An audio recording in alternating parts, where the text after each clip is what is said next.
Hi, everybody. Welcome to FNS Wrestling Podcast, episode 299. Dang, close to 300. We're back to talk about another week of professional wrestling. We will review AEW Dynamite, talk about NXT. Do you have main roster stuff? Sorry, my co-host here. And Teenage Son. I can only say that for so much longer. You still got another year. Year and a bit, right? So, I did watch Stand and Deliver. I can talk quickly about that. I did not. You did not, for sure. And we'll preview tomorrow, I guess, right? Tomorrow night's AEW Dynasty coming out of Canada, but nowhere near us. Frustrating that it's in our country, but too far to go. Don't like that. I agree, but we've been rumored to get Wrestle Dream in like October, so okay. I'll take it. All right, and that should be Edge's retirement, so we win. I contain my rage then until that, as long as that happens. So you were just finishing up exams at university. You got what? Yeah, I banged out 3 this week. Well, I had 2 take-homes and then a real one. A real one. Take-home exams, eh? What's that like? I didn't have those in my... like essay writing. Oh, okay. Which is kind of what you're good at? Yeah, and it was like... I managed to chunk it out. Like, I did one of them on Tuesday, one of them on Wednesday. Took Thursday to catch up on textbook shit for my Friday exam, and then did that, and it was fine. So you only have one more? Oh, yeah. That's good. And you've got like a week until that. So you're chilling right now up at university. If it would be a lot more fun for you if the weather got a little nicer, but there was one day there. It's mainly nice. Let me see. It looks very nice. Yeah, we're in some sun today, but I don't think super warm. But anyways, I don't know what I'm getting up to today. Played some pickleball last night. Took Everett with me. I don't think we talked wrestling, which is rare for us. And I would be interested to talk to him about the current state of things, because the main roster stuff is pissing me off. Oh, good. So you can talk about some Raw and SmackDown later? Because I wrote SmackDown is certainly something. I wrote nothing, so I know I'm aware of a few things that are going on, but I'd love to hear you vent about it, and then I can add my 2 cents, I guess, if I have any sense to add. But I don't know. Anything else you want to discuss? I don't know. We can get... Don't think so. We'll hop into it then. First segment every week for the last 297 weeks before this, 8 weeks before this one. It's wrestling news and rumors.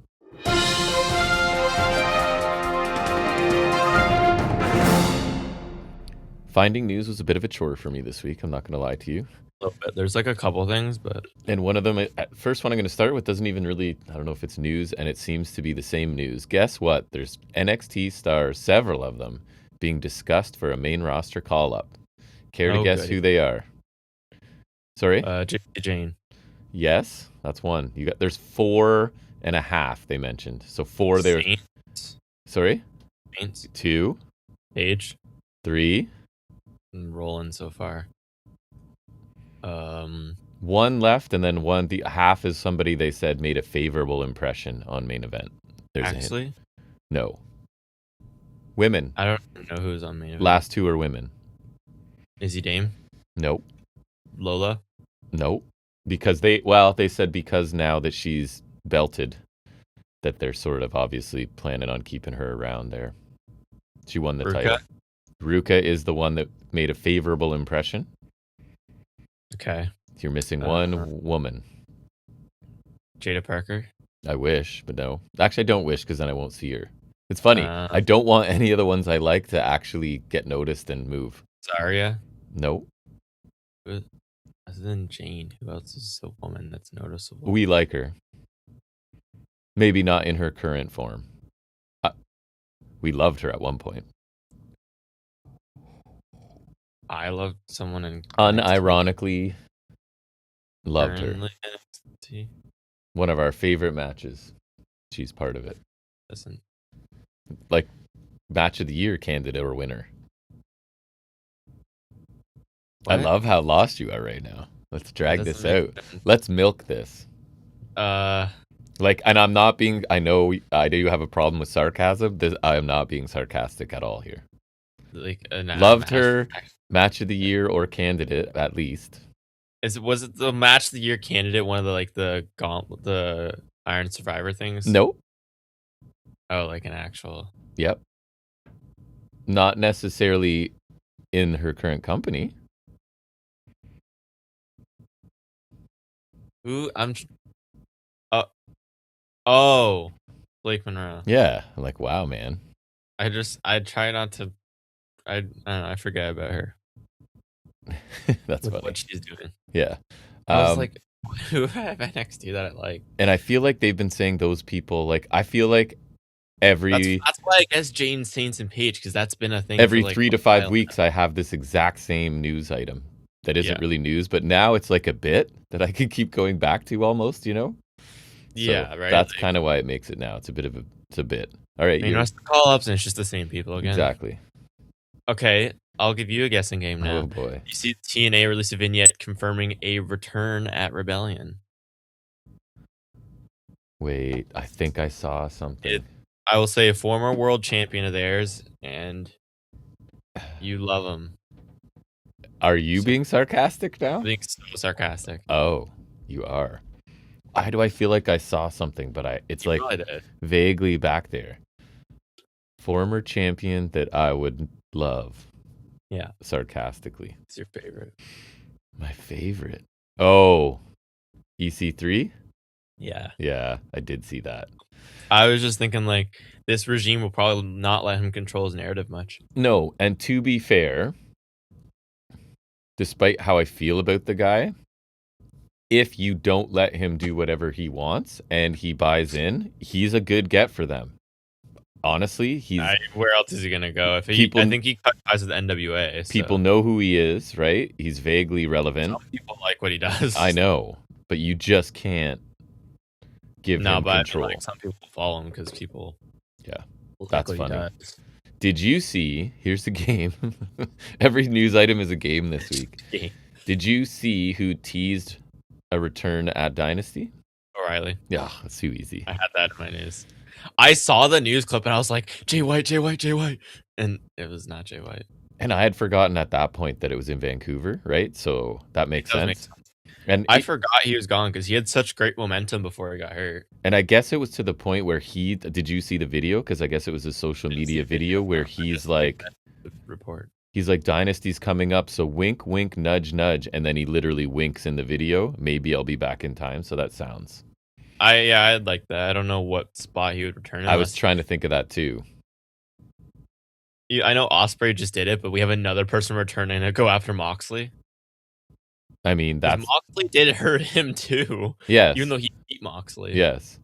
And I just worry, like, if O'Reilly faces Moxley this time, that he won't win this time. Because the fact that he basically never lost to Moxley is insane. And the fact that they never really got to follow through on that is disappointing. You have to think they would have. Like, even if it just means he kicks ass in the C2 or something. Because he was supposed to be in, right?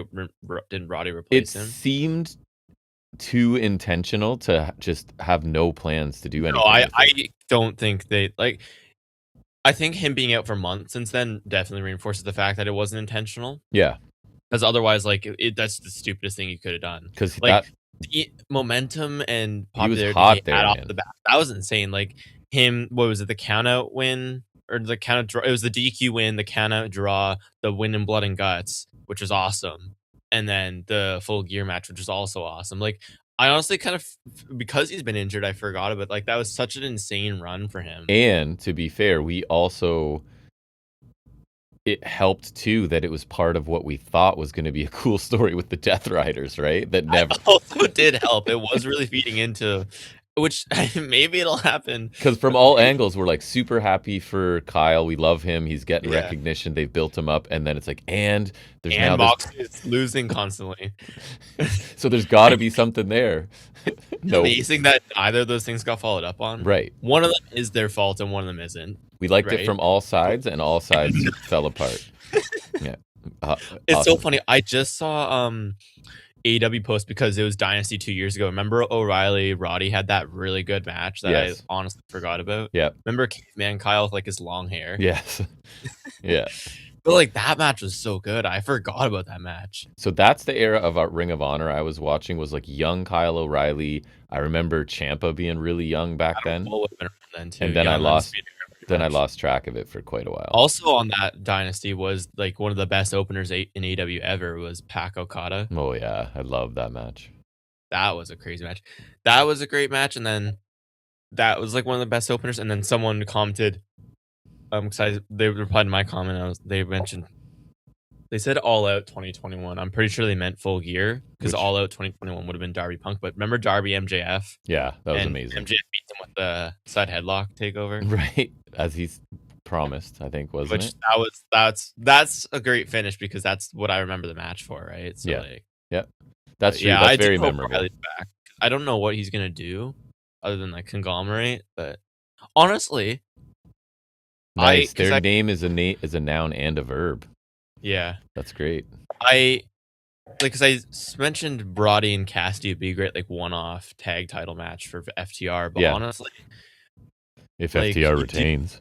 You do Roddy and O'Reilly and Cassidy as a trio, and like you could have them face the Dogs if they win the trio. So like that would be a great match. So Mhm. honestly, like you could just throw O'Reilly in that, or you know what? O'Reilly doesn't have to face like attack Moxley to return. I forgot the Casino Gauntlet exists. True. That's like the easiest spot to Oh return. yeah, that is 100% makes sense. And he could win that. He could. He's not my pick. He's not mine either.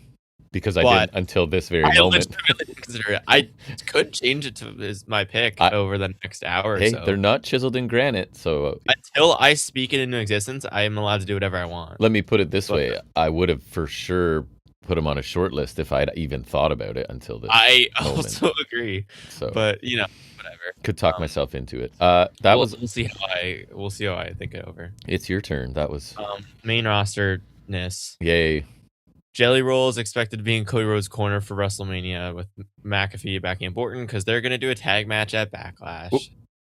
So, please put on your devil's advocate and tell me how this is better. Please go. I'll give you all the time you want. Why? How? Who? Who is this for? How does this help anything? Is it putting? Is it one of those situations? Remember, I used to get happy about like when it's a match between two people I can't stand. At least all the stuff I don't like is concentrated in one area. Like, is that? It's Cody who you hate. It's Orton who you hate. We both hate Jelly Roll and we hate Pat McAfee. So at least they can't be spread around the card, right? It's one solid dollop of awfulness. But like, also, if they were spread around the card, none of them would be this terrible. So there's also that. I feel this is such a step back for Cody and Drew. Like, it's crazy. And Orton. Or sorry, Orton.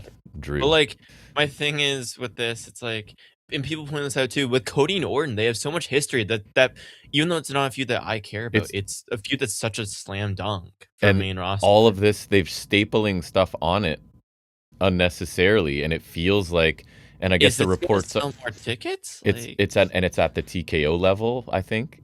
Some of this decision making, right?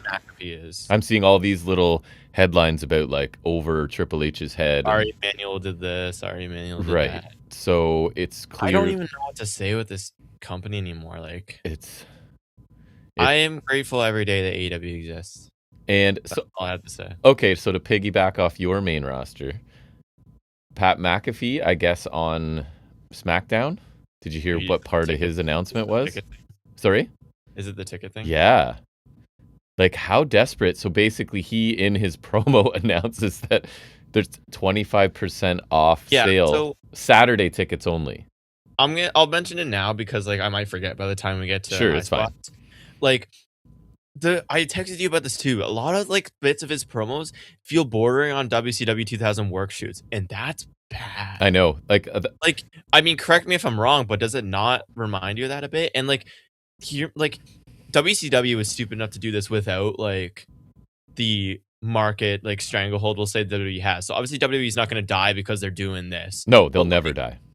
If they were not in such a good position that they have been, obviously, they would be dying right now. So if they were in a position where they had to gain fans and not just hold on to fans, this is completely different story. Like, because what can you possibly have to gain from like between this and like Punk also did like a pipe bomb type promo on Raw, and I'm like, oh my god, Punk trying to do his like edgy voice of the voice, it pisses me off because like one, it rings so hollow.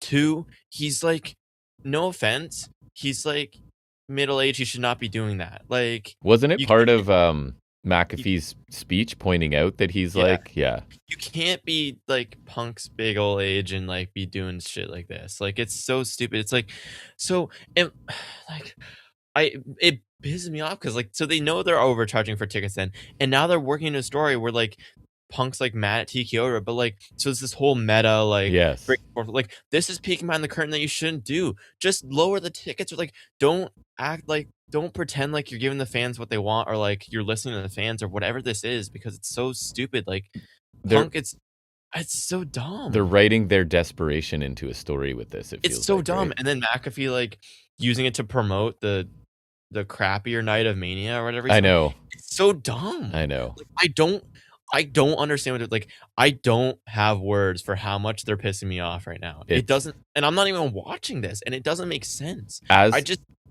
like you said, devil's advocate, I couldn't, because I don't understand what they're doing. No. It doesn't make sense. It's stupid. I don't see an angle, and maybe that's because people who don't like wrestling, I feel like, are making a lot of these decisions.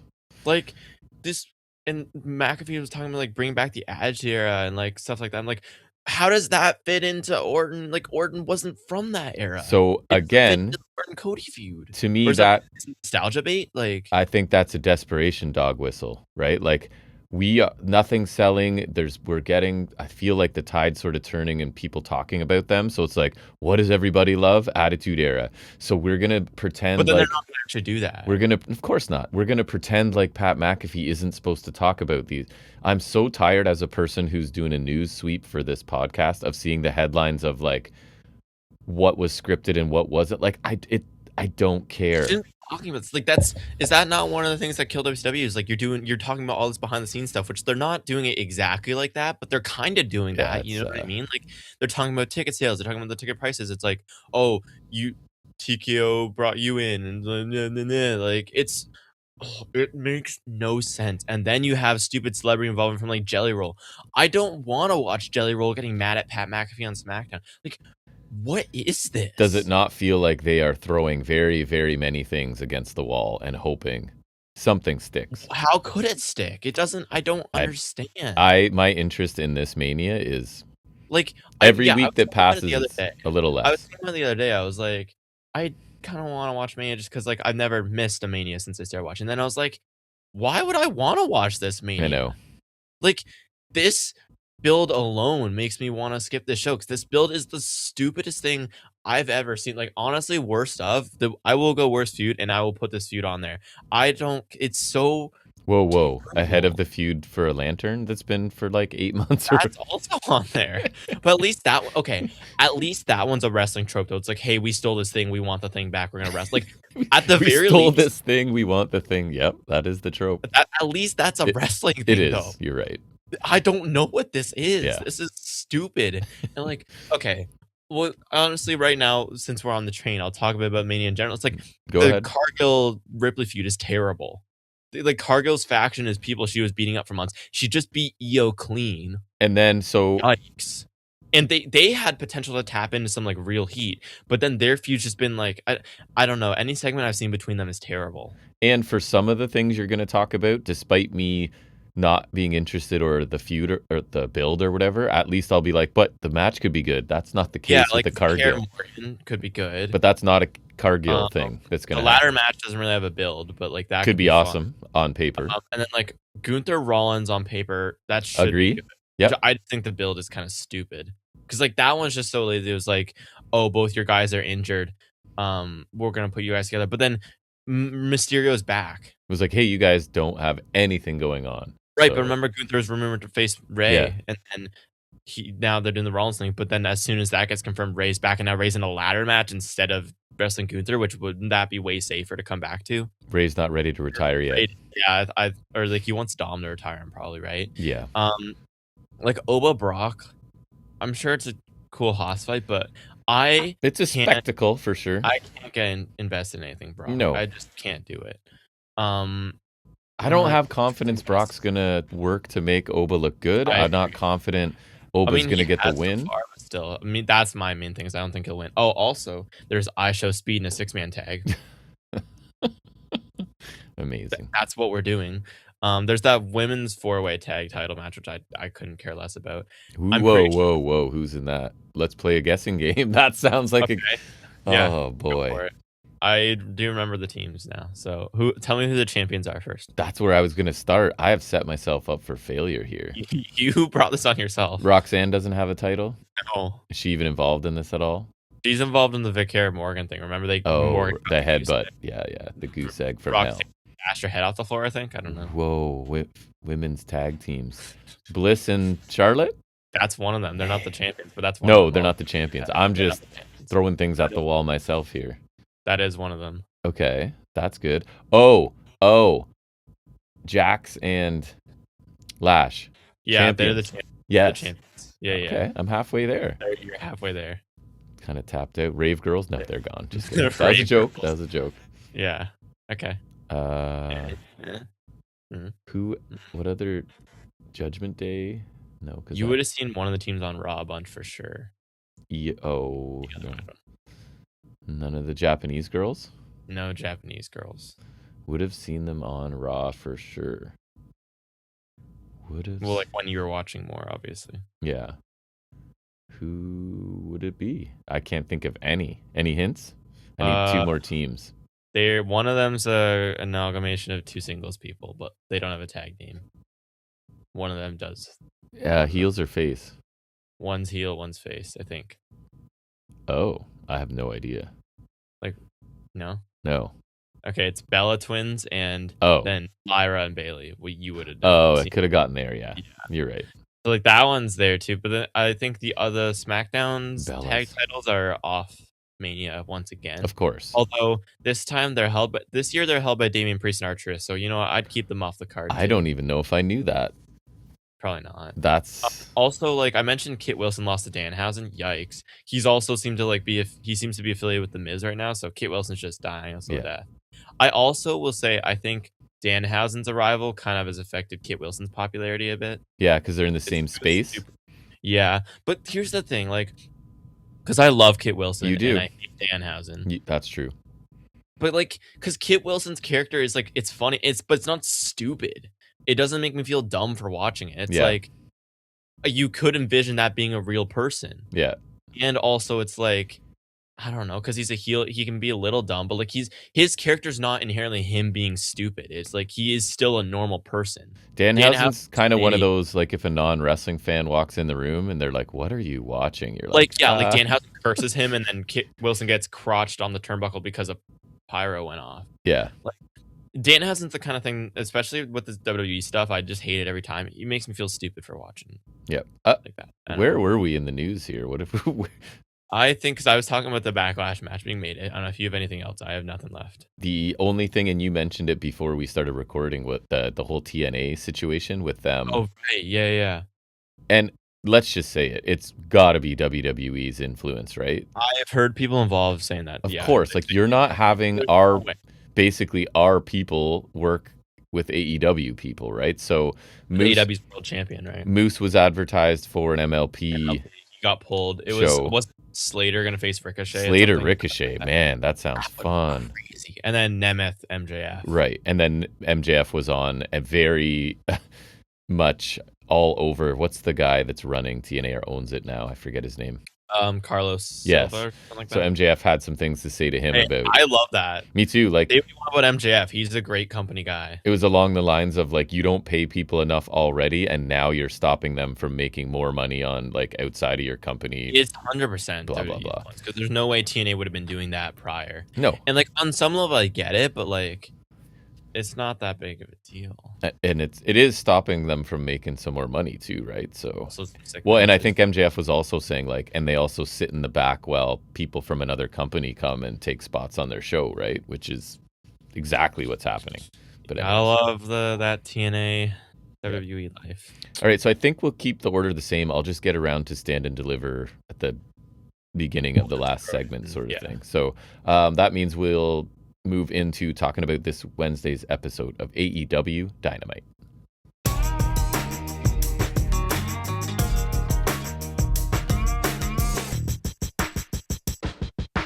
We did not watch Dynamite together this week. you were having some lag problems that intensely frustrate you. I couldn't, like, I would have, if I didn't figure it out, I would have just not watched it. How did you figure it out? Just because you know how, like, on the legal site I watch it legally Correct. on. There's like multiple feeds. I use there's the one feed, the Daily Motion one, where it's like chunked up into more smaller chunks. That one's more reliable. More annoying with like the ads and stuff, but it wasn't lagging, so I was like, you gotta do that. Yeah, because the lag bugs you more than me. I can cope. This one, it was so bad, so it was egregious. You lose your mind. If it's a slight one, I think somewhere in my notes I used the word egregious. That'll be a fun game to look out for. It's a great word. If it's a slight lag, I can understand like wanting to just persist, because that's happened to us before. But this one, it's like the video is noticeably ahead of the sound. So it's like Ciampa would chop the Rada, and then like 5 seconds later, then I hear it. That's tough. It was, oh man, I did not like that. And Dynamite went long this week. I think it had like a half-hour overrun. Oh, well, yeah, it was very long for sure. Which, not complaining, just noted. Anyways, it starts off hot. We get Ospreay and Moxley fighting in the parking lot. Ospreay's still in his suit from when he was in Japan. Yeah. Death Riders jump Ospreay and they beat him down. They kind of like Claudio tosses him across the parking lot. A black SUV pulls up. Windsor comes out. She's joined by Hanari, Francesco Akira, and the brand spanking new youngest IWGP Heavyweight Champion ever, Mr. Callum Newman. How old is he? 23. Oh wow, okay. And he's a few months younger than Nakamura was when he won the title. So he's technically the youngest IWGP champion now, and I think youngest New Japan Cup winner. That's a feather in your cap. Couple feathers there. We get a big brawl. Akira dives off a car on a Claudio. Hanare spinebusters Yuta on a car hood. So Yuta's gone for the rest of the night. I guess that writes him off from being in the match later. Oh, right. Windsor and Shafir brawl down the entrance ramp. Soon everyone else follows. Ospreay ground and pound on Mox in the ring. Shafir pulls him off. Windsor makes a save. Windsor with the cannonball off the apron to Shafir. We get Mox and Garcia beating down Ospreay until Hanari makes a save. Hanari and Akira do like an assisted corner drop kick to Garcia in the corner. Pack with a bunch of kicks to Hanari, then a lariat, which Hanari just tanks it. And then Newman runs in and boots Pack out of the ring, and then a slingshot plancha. Claudio with numerous uppercuts to Hanari, then he punches him Ogogo style, and Hanari takes him out of the ring. Mox gets Ospreay in a sleeper. He rolls out Newman with a dive and foot stomp. Ospreay goes for a tiger driver. Mox bails out. Death Riders retreat. Ospreay says Mox told him to use his head, so he did. He went to Japan and brought back United Empire with him. They did a long flight, and they'll create some chaos in Canada tonight. They want a match against Death Riders. Yeah, really like good brawl, and I thought I really like this. It's just a really energetic way to start the show, right? I thought that group looked kind of cool coming out in suits, and I did really like that. It's a very New Japan thing. I feel like doing the suits thing, but I thought it was really cool. By far the most they've leaned into Windsor and Ospreay being a couple, eh? Yes, conveniently. I feel like it's like they need it for Shafir, right? So yeah, they've acknowledged it a bit before, but like not much other than like I remember didn't Windsor narrate the one? There was something. Ospreay in his entrance. This I think was full on like his fiance, right? So, which I mean, fine, it's whatever. Yeah. No, I thought it was cool. I like having people from an outside company. I know I always like the roster's bloated, blah blah blah, but yeah. When I hope we see these guys again come Forbidden Door time. And at the end of the day, like as soon as Ospreay says, "I have other people," like it has to be something like this. You can't have it be somebody in the roster already, right? So at least they followed through on the tease with something cool. So yeah, I like this. Yeah, I agree. And I'm not always a brawl guy, so it got us in some action right away just without a match. True. Right? It was cool as the Empire. I like all the guys. They like here. I like Akira. Hanare is kind of a beast, and then Newman I haven't seen a lot of, but I like him kind of. Yeah, I've seen the most I haven't seen enough of any of them to say I'm a huge fan, but like they're all solid. I've seen the most of Hanare because when I was still watching some G1, he was in a couple, I want to say. And when you watch G1, you see him like a million matches, right? He was a beast in that dog pound cage match that they were all in. So I've seen a lot of him, a tiny bit of Akira, almost nothing of Newman. And then who else? I was telling you, I watched Suji Newman last week, which I thought was pretty good. Like I wasn't amazing. I was hoping for a little better, but I still thought it was pretty good. Like I thought Newman looked pretty good. And him in the title, I think, is kind of a cool thing. I was like, he's super fluid athlete for sure. He is good. I think he got a good showing in the main event too. Yeah. And I've seen a lot of people complain about him winning it, but it's like New Japan's in a state where they need to be taking chances on people like him. And like who else? What exactly? That's where we're at. Like what else? they're like people speculate they're gonna throw it back on Suji in a bit and then move on to Suji. I forget who, but like Newman might not hold it for a long time. How but, long like, did Suji have it for? since Wrestle Kingdom, so not very long. Right, I was gonna say it doesn't feel long. But like you could have Newman for a bit, just have it as his test run. Like Yeah.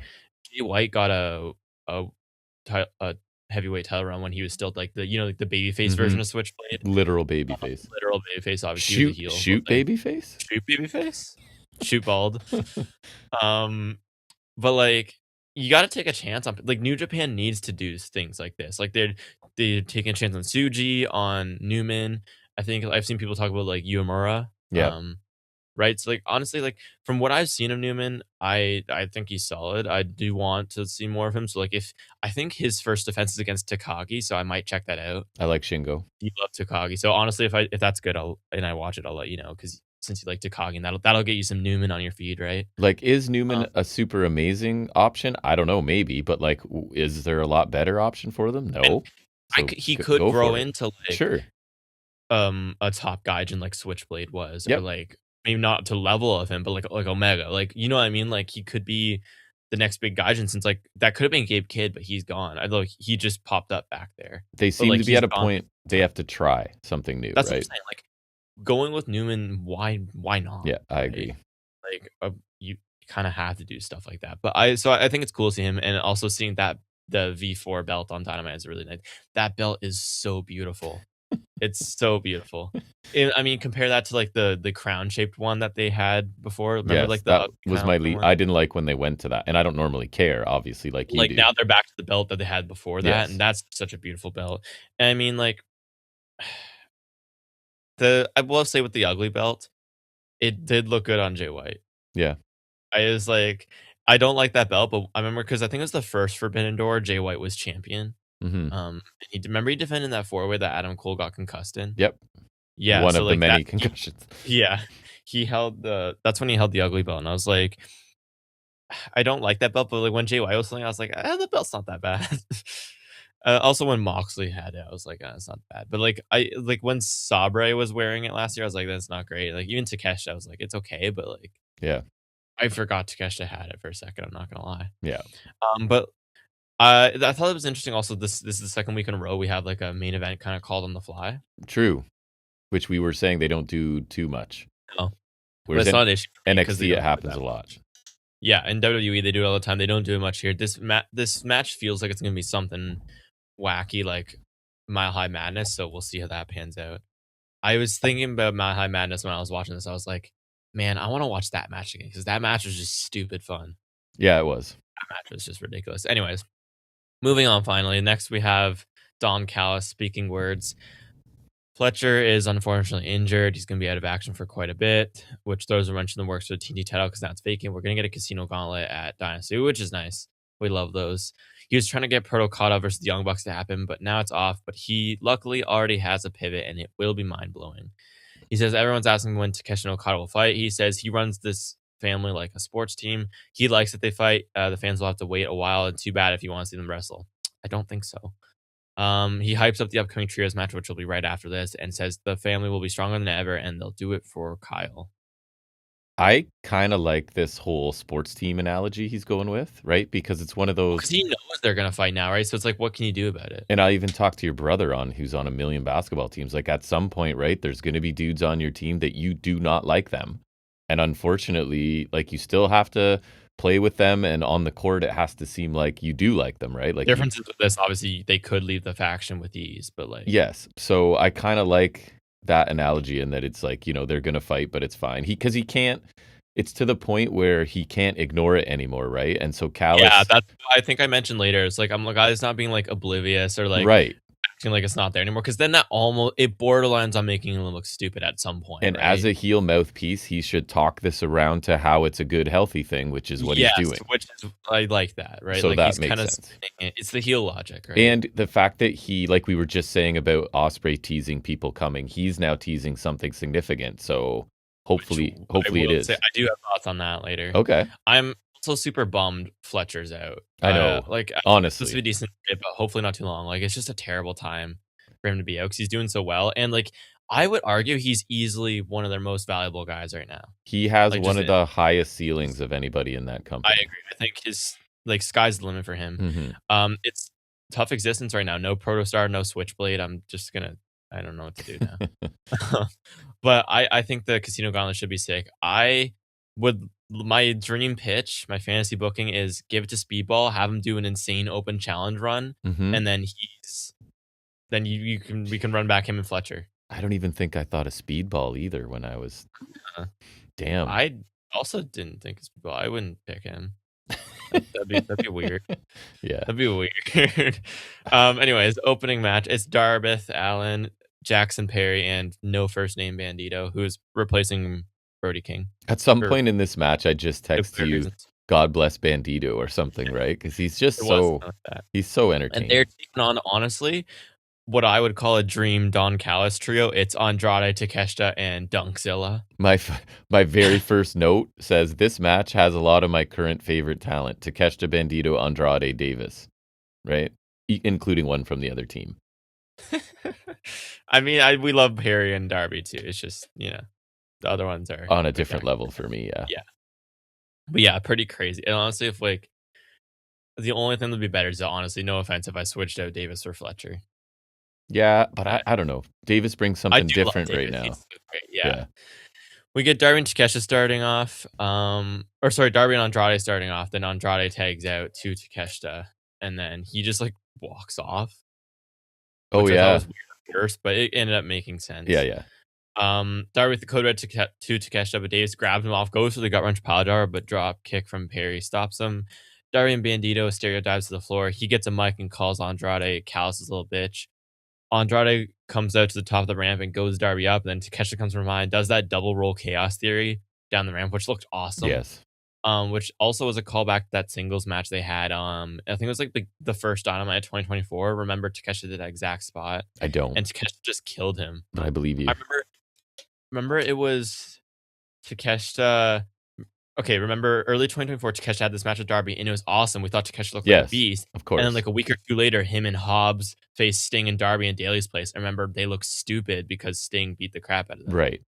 Remember that's the one where like Hobbs and Takeshita like swing Darby and like chuck him across the ring. Yes. That's that match. Speaking of which, to go on a tangent, I was reading that the reaction for Hobbs was very mild.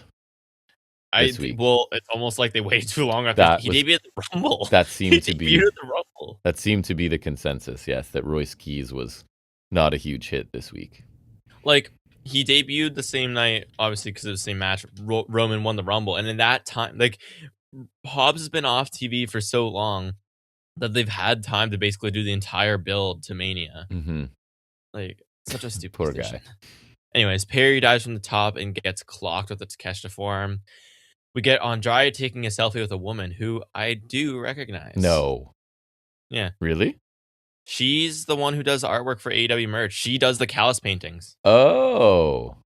That's why it's funny that like pull. That's funny. Yeah. I didn't recognize her at first, and people pointed out, I was like, oh yeah, that is her, because I do follow her. Like, so she's the one who does the Callis paintings. Obviously, cool. Callis had a commission, but like she is the one who does like the like the Takeshita Centaur one, and like also love that they don't just use AI to make those in 2026. Yeah, no, that's her. Cool. Use an artist. She does like I dropped something. She does like art merch stuff for AEW. Nice. But yeah, she is notable. We get a Bandito hot tag flurry, Takeshita with a Blue Thunder bomb to Bandito for 2 count. I just said like never stop putting Bandito and Takeshita. I know. There you have some sort of chemistry that's just wild. Well, they're also the kind of guys who like have an insane match with anybody. True. Pretty much anybody at least. So then you put them together and it's just like nuts. And just one guy's this giant looking powerhouse, and then you got this little guy who is a powerhouse too. Yeah. Darby gets launched in the timekeeper's area, and then Davis and Takeshita powerbomb Bandito on the apron. We get Big Larry and a gut wrench pile driver from Davis to Perry. Then DM from Andrade for the win. After the match, the Callis family beats Perry. Andrade and Darby have a standoff, and then Andrade just kicks him in the nuts. Yeah. I was surprised they weren't fighting, and then Andrade's just like, boop. Yeah. And we get a Perry beatdown still. The Bucks run down for the save. Super kicks for all of the Callis family. We got like Clone, Archer, and all them running in. We line Takeshita up for the Meltzer driver. Okada surprisingly comes down for the save. I love this. They take out the Bucks and beat them up, and then immediately start fighting each other. Right. I thought it was really funny. The other Callis family members eventually come in to separate them. So they're on the floor. The Rascals randomly come in, and with Bandito, they dive on the Callis family, and then Okada's not hit. He walks over and starts laughing in Takeshita's face and pointing at him. So good. And like flipping him off, which was hilarious. And then Myron Reed comes out to dive on Okada because he's, I think, challenging Okada for his title on Collision. Yeah, I saw that too. This is a really fun opener. It did feel on the short side, unfortunately, which that was my only complaint, really. But still, I thought the action was great and just a great lineup of guys. See, like the Callis trio here, the Dream Team, and everyone got time to shine. I thought it was still fun. The post match stuff was really fun too. I love what we did with Okada and Takeshita. I liked how they work together and just start fighting. And Okada's just such a shit disturber. I love him so much. Him laughing at Takeshita made me giggle so hard. It's just he's so funny. No one does more with less than that guy. Yeah, he could just do something like that, and I'm dying laughing. He's genuinely the funniest. I love him so much. He's so great. Yeah, this match was a very good time, and this is like the version of the Callis family that looks badass, right? Like, stop giving me RPG Vice. And even Archer, who apparently might be on his way out, but they need to cut some dead weight from that group, I feel like. Aftermath, I mean, You need some goobers, though, I guess. Aftermath had a ton of moving parts.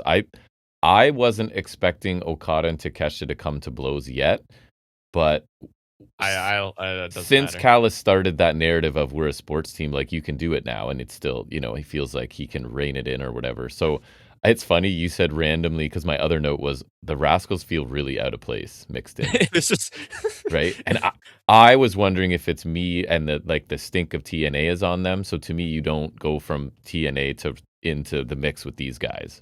At least that tier of the Callis family. But yeah, there was just like, where are they coming from? And what I know, Myron Reed also had a match on Collision, I think it was last week or something. So they're starting to. Yeah. Oh no, this was fun. Here. Chaos, but fun. Yes, I agree. Doc Samson interview. He talks about how MJF was lying last week and Omega's doing fine. That was basically it. He was basically healthier than he's ever been or something. My only note was he sounded like a real person. He was fine. I thought it was a weird choice to have him do and not just have like Omega mention it later. True. It was there's no problems with that. It's just like, it's weird they'd never interviewed Doc Samson before. But really. I guess it's like the unbiased third person telling us the truth, right? We're getting the truth. Yeah, I don't mind that. Yeah. Then we get Willow Nightingale TBSL Open Challenge. It's Queen Amina. She's back. Yay. Okay, I need to complain. I am getting very tired of, in every company, the undeserving people getting title shots. Like, I really like Aminata. Here's the thing but Willow's been doing open challenges though, so that's what it is. But the first thing out of Excalibur's mouth is it's her first match in over 5 months, and I'm like, oh my god. Yeah, maybe don't mention that. Yeah, sorry, but I do like Aminata. Yeah, Sheeta's watching from the crowd because Sheeta lost to. Sheeta lost an open challenge last week. We get repeated corner clotheslines and a short arm lariat from Willow for 2. Running PK from Aminata for 2. Cannonball from the apron from Willow. Willow misses a moonsault and Aminata just smashes her with a running forearm for 2. Diving foot stomp from Aminata for 2. We got a really stiff strike exchange and Willow goes for the pounce. Aminata counters out with another forearm. Willow comes back with a lariat and they're both down. Aminata counters a Dr. Bomb into a nice air raid crash for 2. Then the finish, it's a pounce and a Dr. Bomb from Willow for the win. In spite of the random open challenge, whatever it is, I thought this was a great match. Aminata's awesome. Both these women are great. Probably two of my favorites to watch in the ring, in the division. I did kind of forget about Aminata when she was out, so I was just I texted you. I think I was I forgot how good she is. She's so snug, crisp, and stiff, but it's so good. Yes. And Willow gave it as good as she got to. I thought both of them looked awesome. And I just really enjoyed this. I thought this was a great TV match. I was kind of along the same lines. Aminata's just different, and her stuff looks she really looks like she's laying in strikes. See with Willow's belt at some point, the mid card belt. I think that's perfect for her. And she has really good intensity. That's my thing. I would love if they now put some time into building Aminata as a strong heel on Dynamite, where I can see it. She a heel? I thought she was a babyface. And then I know, but I'm saying flipper, and then yeah, rebuild and circle back around to this, and have these two in a real match an that actual program, matters. yeah, Because absolutely. I also I thought like to this see was them get a pay-per-view match because I thought, yeah, this is great. really good TV match for sure. Yeah, I enjoyed it.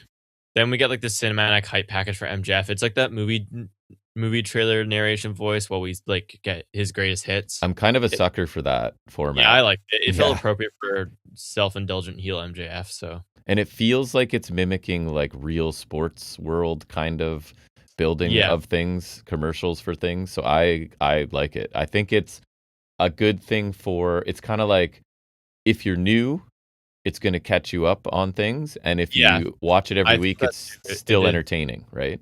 I mean that too.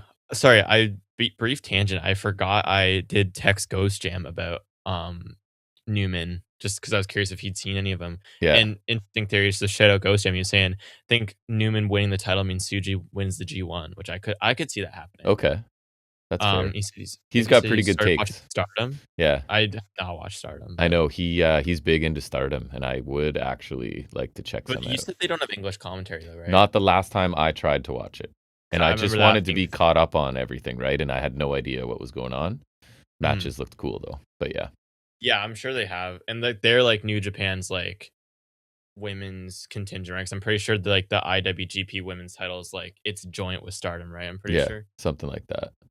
But yeah, anyways, yeah, good package. There's not a lot to say just because like it's nothing really new for us. I feel like you're avoiding talking about the next thing. Yeah, it's Chris Jericho. Yeah. His nameplate does just read Jericho. Uh-oh. My very first note here says, if the TV had 1.5 speed, I would have used it here. Yeah, and we don't do that on Dynamite much. No, never. We don't skip anything on Dynamite. I will say this. I'm glad the Judas sing-along isn't like forced anymore. Some people are singing it here, but like not like it was forced before, you know what I mean? Like ever since the cruise, it became a whole thing. Yes, it did.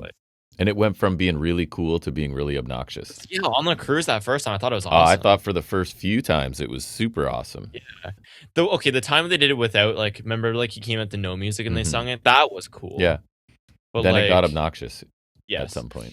I did not miss the sing-along. Like, I did not miss Christopher. Right. And I will call him Chris because that's his name. It is. And it's not just Jericho.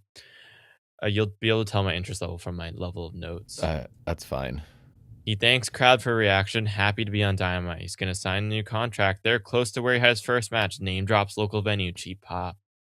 Took risk back then. Take risk many times over career. Taking risk on AEW. Risk paid off because AEW become big. Excited to continue to, and I wrote this in air quotes, help build AEW. Yeah, heavy air quotes. Not everything is paid off. He had some stinkers. That is true. Facts. But it's okay. Did things for, quote, right reasons. He not care where he is on card. Wants to help AEW. Loves wrestling. Loves company. Demands music hits and they come out to interrupt. Ricochet says Canada sucks and he hates it here. He says he didn't come out to talk about that. He came to talk to Jericho. And if they came out to hurt him, Khan would have pulled the trigger already. I wish Khan did. He tells Jericho to do himself a favor and just don't. Agreed. Don't sign. Don't come back. Agreed. He says Jericho's no doubt rusty. Agreed. And he's been singing with Fozzy for the last year. Jericho's one of the greatest AEW champions of all time. Maybe. And AEW wouldn't have had its rise without him. Agree, but Ricochet's the man now. Maybe not. He says it's the rise of Ricochet now. He's telling Jericho this because he respects him and he speaks to everyone when he says nobody wants him here. Agree. He tells Jericho to pack it all up and go back to his cruise ship before he gets hurt. Please. Jericho says, his big rebuttal, wow, you're really bald. Amazing. Wow. Doesn't care what Ricochet thinks. He has claws for a match of Dynasty, chooses Ricochet, takes AEW cover off the clipboard. Oh, it's the list of nostalgia. So the guy who is worshipped for always reinventing himself is reverting. Is playing the hits now. Yeah. Which might be better. I'm not sure. Maybe. Ricochet made the list. That's it. So, well, I'm glad they had Jericho acknowledge all the dumpster shit he did over the last few years. It doesn't really do much to change my opinion on him because one, it doesn't change my opinion on him. Two, it certainly doesn't guarantee he's going to do better, that he's learned from it. No. I honestly have zero faith that his feud with Ricochet won't last 8 months and burn any momentum the demand had built up over the last year. Like, I'm scared for them. So, yes. And if taking away his first name is his latest reinvention, then that's ridiculous. And it'll go over as well as Cope did last year. Right. Because that was stupid. And the nostalgia in me wants to love they did with Jericho because that was like, that's what he was doing when I started watching wrestling. I love that. It was hilarious. Great. That's like one of the best things he's ever done. Amazing at times in his career. That's like him and Kevin Owens together was one of the best things ever. Yes. But at the same time, that was almost a decade ago. Right. Like, it's not going to change the lack of quality he's put out. And like, maybe it will be funny again. But again, you're the master of reinvention. You're trading on something a decade old. Mm-hmm. And I feel bad for Ricochet. So the whole time I was watching this, I was thinking, the first thing I was thinking was, is he pandering and whatever so hard that he's going to swerve and turn heel right in the middle of this promo? Honestly, that could have happened. And then the second thing, once I thought it doesn't sound like he is which poor bastard has to be his first opponent, right? I honestly was like, oh man, I feel bad for him and make him look good. And so our feelings aside, if Jericho's coming back and he is being embraced as a babyface, Ricochet's an awesome opponent because people love to boo Ricochet. And he's great in the ring, right? So it's make up for it's kind of Jericho's shortcomings, right? It's kind of a risk-free thing for Jericho. And then I put like tongue-in-cheek-ish, is Ricochet being punished for his recent online commentary? Honestly, I would maybe see it that way. Is this a little bit of a titles off you? You said some things you didn't need to say, so you're being fed. Jericho's a big deal here. We're not mad at you. We're being fed to Jericho now. Not to reveal any of my picks, but this was not a hard one to pick on the Dynasty prediction. It's not. No. I really thought we were free of this.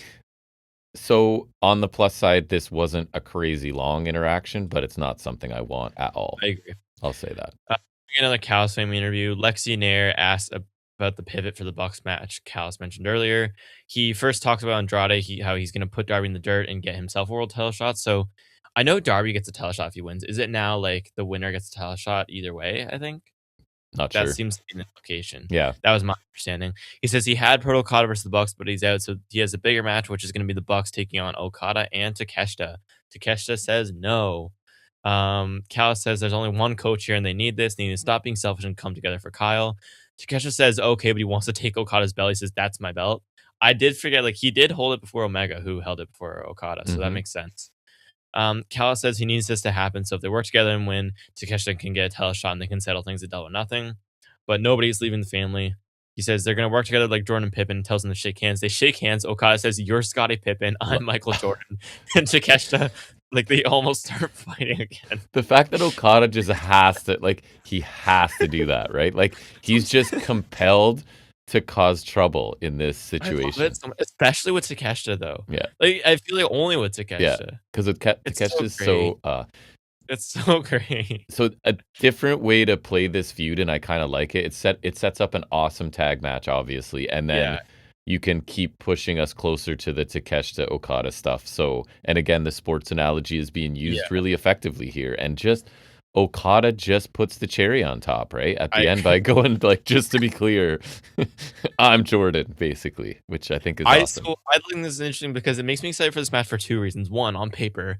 Yeah, I mean, that's just insane. Come on. Like, it's the Bucks against them. Like, it's just gonna be insane. Yeah. But then it hit me. I can't wait for this entire match to be Okada rage baiting Takeshita the whole time. Because think about it. My understanding is that they have, like, Callis wants them to win. If Takeshita wants his title shot, they have to win. Yeah. Right? Okada doesn't need to wrestle Takeshita. True. So, and what's he getting out of a win here? Nothing. Exactly. Yeah. Takeshita can be trying this whole time to, like, play nice and get the win so he can get the match and beat the crap out of Okada then. But Okada doesn't need to defend the title against him. So this match can entirely be like Okada trying to rage bait Takeshita into losing this match for them. Yep. So that he doesn't have to wrestle Takeshita. Yep. And, like, I smile at the thought of that because I know that's just going to be, the match itself is going to be awesome, but I just know it's going to be, like, entertaining. And this is a pivot to this too, and it's so quickly interesting too. It feels so like this is what it was meant to be. Like, this just makes sense. Okada is pure gold, man. I do honestly. Callis is right. I think this is a genius pivot. Like, I laugh out loud at wrestling with Okada, and he's not It's really doing much. But when hilarious. he's like your Pippin, like it's just so funny. It just amazes me how funny he is for doing so. Like whenever like his for the first year and a half he was here or whatever, his thing was just bitch. Yeah. But his delivery and timing on it was always so great. I think my favorite thing was the one time Acclaimed are making their entrance and then their music stops and Okada's like, "Oh, I pressed the wrong button. I'm so Oh, sorry." Like and just like goes just straight face. yes. That was probably the funniest thing he's ever done. Or remember the one time when the Bucks were doing the evil EVPs thing and they gift him a car and he's like fake crying. He's like so happy, and then again he just deadpans right after. And again, Like because so because funny. of the status and credentials he has, like it's kind of believable that people give him such a wide berth to be such a jerk, right? Because he's Okada. Anybody else, and he's gonna get called out, but it's Okada, so people are like. It just amazed me because like when he came from New Japan, we didn't really want him here. We were very indifferent. And like I don't know his range, and like I just didn't think, because like New Japan, like I'm not saying they don't do storylines, it's just it's not as much their focal point It's not. as like American companies, right? Especially like super dramatic, weird stuff. I was honestly skeptical of Okada's ability to like tell stories like this, but this Takeshita feud has been awesome. He is like pure concentrated entertainment. Yeah, he's like a comedic wrestler trapped in the body of like a goat. He's so good because he's one of the best in the ring on the planet, but like he's also got comedic chops somehow. And then like I will say credit to Takeshita, he sells it perfectly too. Like his reaction after Okada's like, "I'm Jordan," is like, it's just Takesha's great at like being the guy getting rage. He is, right? He is. He's like trying to the ends of the earth to stay professional, right? Is basically his thing. His breaking point. I think especially after World's End, right? Yeah. Like I think that was definitely his breaking point. So yeah, I do love that. Like their dynamic, it's just so good. It is. And I was worried because they were like really like breadcrumbing and like going slow at the end of last year. So I was like worried like they're gonna take too long, but they managed to pivot back around to like going strong with this. I agree. It's so entertaining. I love it so much, and like I love Okada throwing in jabs at Takeshita at every point. Like, oh, Takeshi's not a champion. Like when they were trio teams, like, oh, we're champions and Takeshi's not. It's like, yeah, at every turn, it's so great. It's Okada's. I love him so much. Enough Okada praise for now. It's Ciampa and Dorada. The winner gets the #1 spot in the Casino Gauntlet.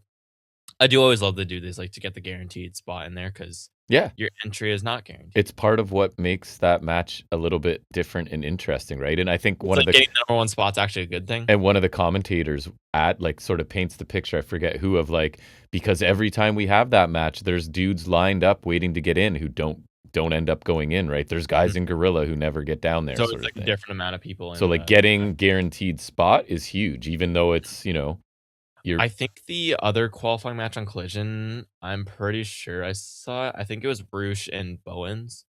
Oh my God, Bowens exists, eh? Bowens sighting. I would imagine Bowens wins because like then it's not heel, but honestly, Roosh Ciampa at the beginning would be kind of amazing. Roosh winning and being champion would be amazing. Yeah, that's not happening. No. Ciampa knocks Dorada off the apron with a pump knee. We get a diving moonsault to the floor from the ring post from Dorada. He gets a 450 splash in the ring for 2. Project Ciampa for 2. Can we bring back that as his finisher? I know. How is it not?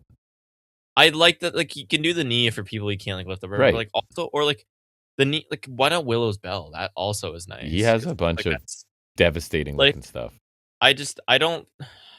He does have a great knee strike. Don't get me wrong. He does. In this match, he did. I don't think he should be doing one like it's kind of one of Takeshi's finishes, although he switched to the Raging Fire now, I think. Yeah. Takeshita does it a lot. Omega obviously does it a lot. Obviously. Like I don't know. I don't think it does Ciampa favors to like have him win with it, but I don't know.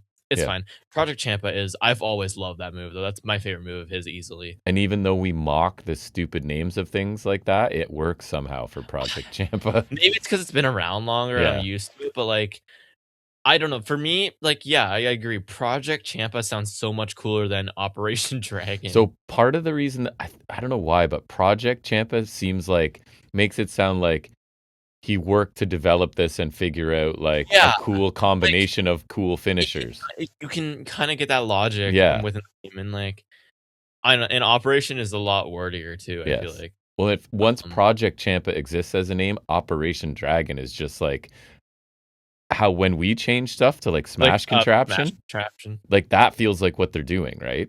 Oh my god! Speaking of which, I saw so I see this guy on YouTube Shorts sometimes. Maybe you might find him interesting. I find it interesting because like he pronounces things weird sometimes, like Grand Metalik or something like that. Yeah. But like anyways, I think his name is Wrestle Breakdown, and like you post shorts and it's like random compilations like sometimes it'll be this is when these guys feuded and it'll be like a brief recount of their feud, or it's like the one I saw was how WWE wrestlers won their first tag titles. It's just like a random collection of this is how Bray Wyatt won his first tag title, whatever. One of them was American Alpha, and it was American Alpha Revival from Takeover Dallas. Sick, yeah. And I was like, oh, I missed that. So then I found it on YouTube. First off, I forgot how sick American Alpha were. So good. They were awesome. So good. Jason Jordan, it really sucks he got injured. Good. He, so good. Not good he got injured. He was good wrestler. Yeah. Other than the Kurt Angle's son thing, which was stupid.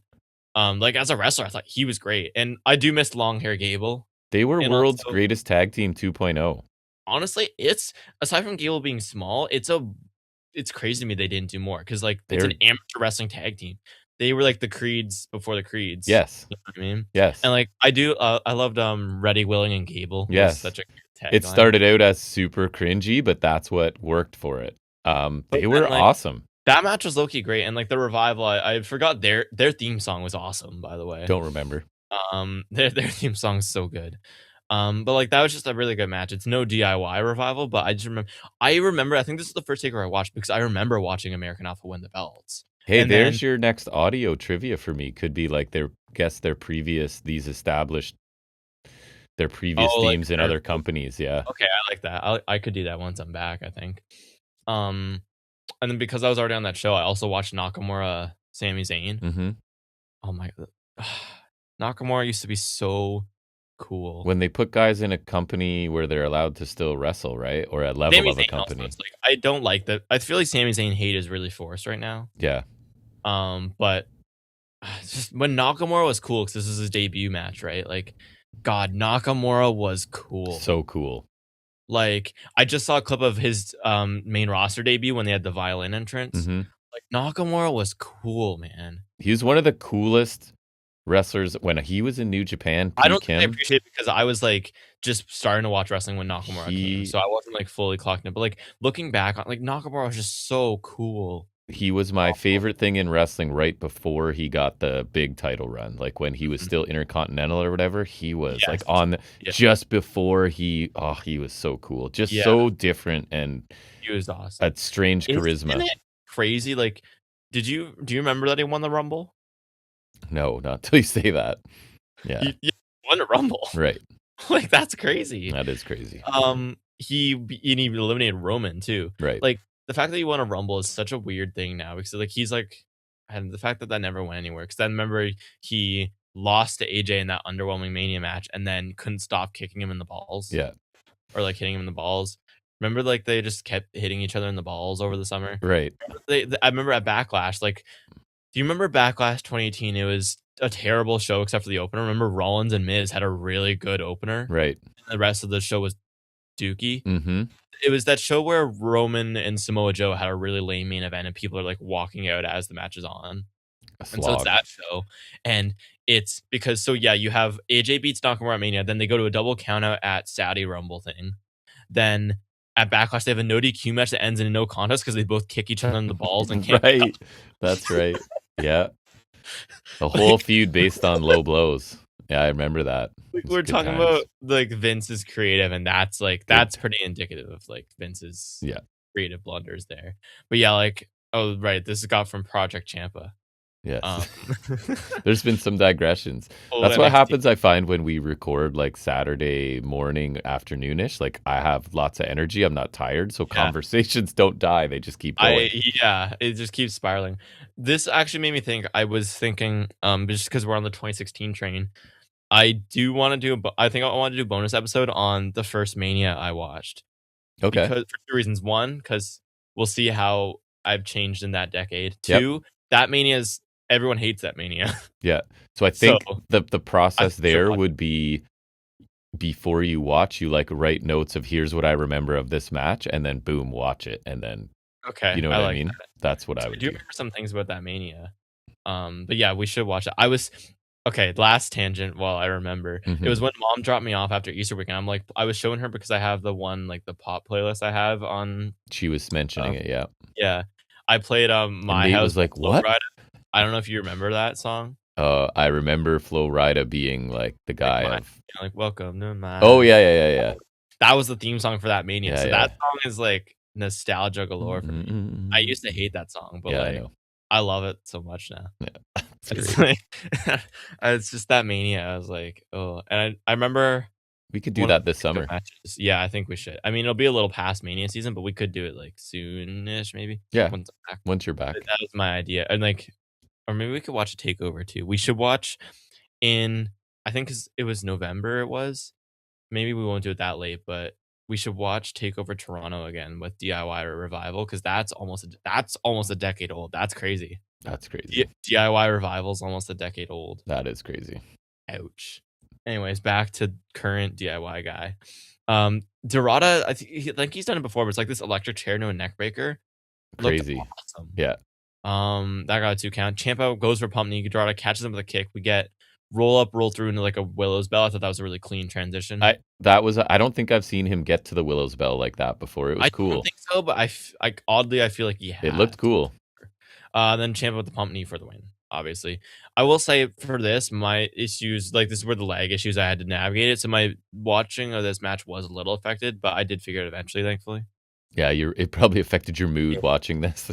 Well, and then like I think I watched parts of this match twice because like there's just like it was annoying. Really good match. This is the outcome I expected, right? And even just Dorada just has a styles contrast with pretty much everybody, and He's so like we don't usually love too much of the flippy stuff, but No. Dorada's just enough of it where I'm like still amazed. And I feel like he continues to do stuff that I haven't seen. That I was like, I'm not sure I've seen somebody do that before, right? So Yeah. I like that, and putting Ciampa in the number 1 spot makes sense because he's capable. I do like guaranteeing him in there, and especially because he lost the title to Fletcher, right? So Yeah. he's kind of like we know he still wants that title, so I think it makes sense to like have him confirm as a guy in there because like then he's like a front runner. And practicality wise, he's capable of looking good facing anyone, and he has the stamina, right? Like if he's in there for a really long time, I would really that's love not a Ciampa problem. and Roddy. That So would be made a lot of sense. It was a good match for sure.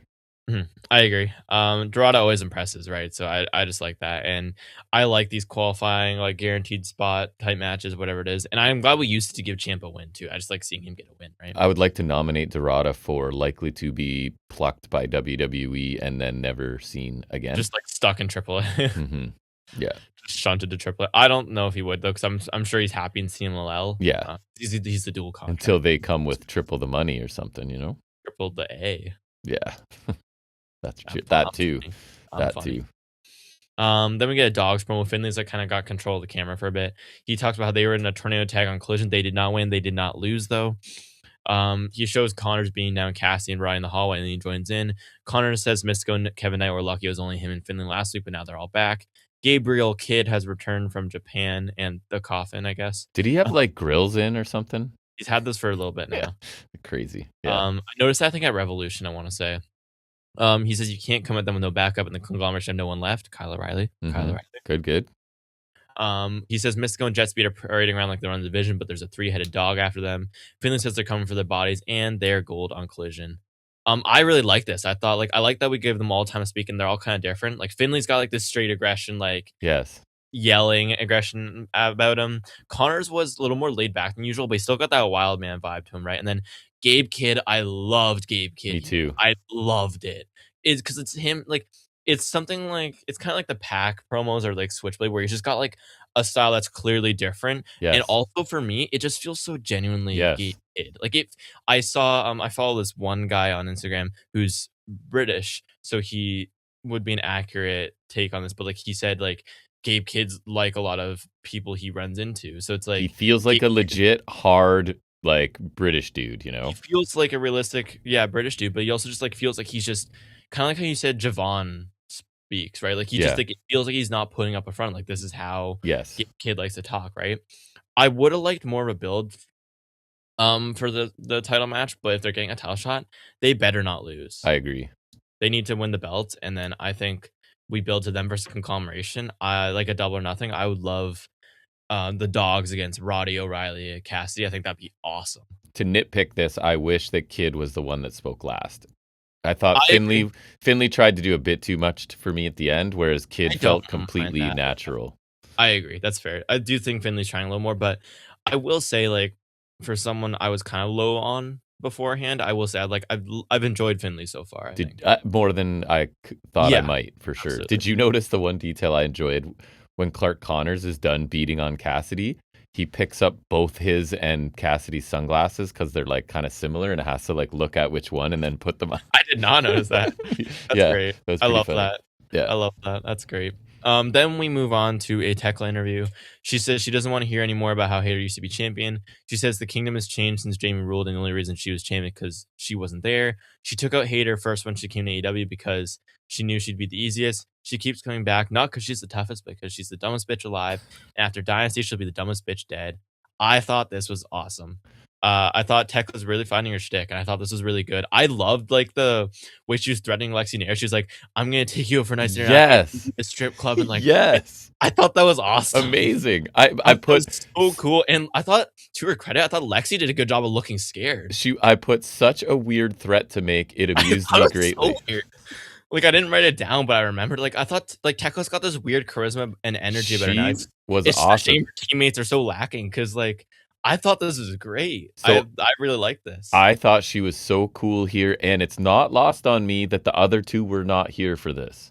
So her presentation, and I'm not even doing it as a bit anymore. Like her presentation jumps up when the other two. Like her better without them, yeah. Because those two are an anchor. They've never done anything. They keep losing all the time. They can't really wrestle, and they're not good at talking. So I thought she was cool as hell here. I really like this. I just thought it was so weird, but it was so good. Like she clearly found.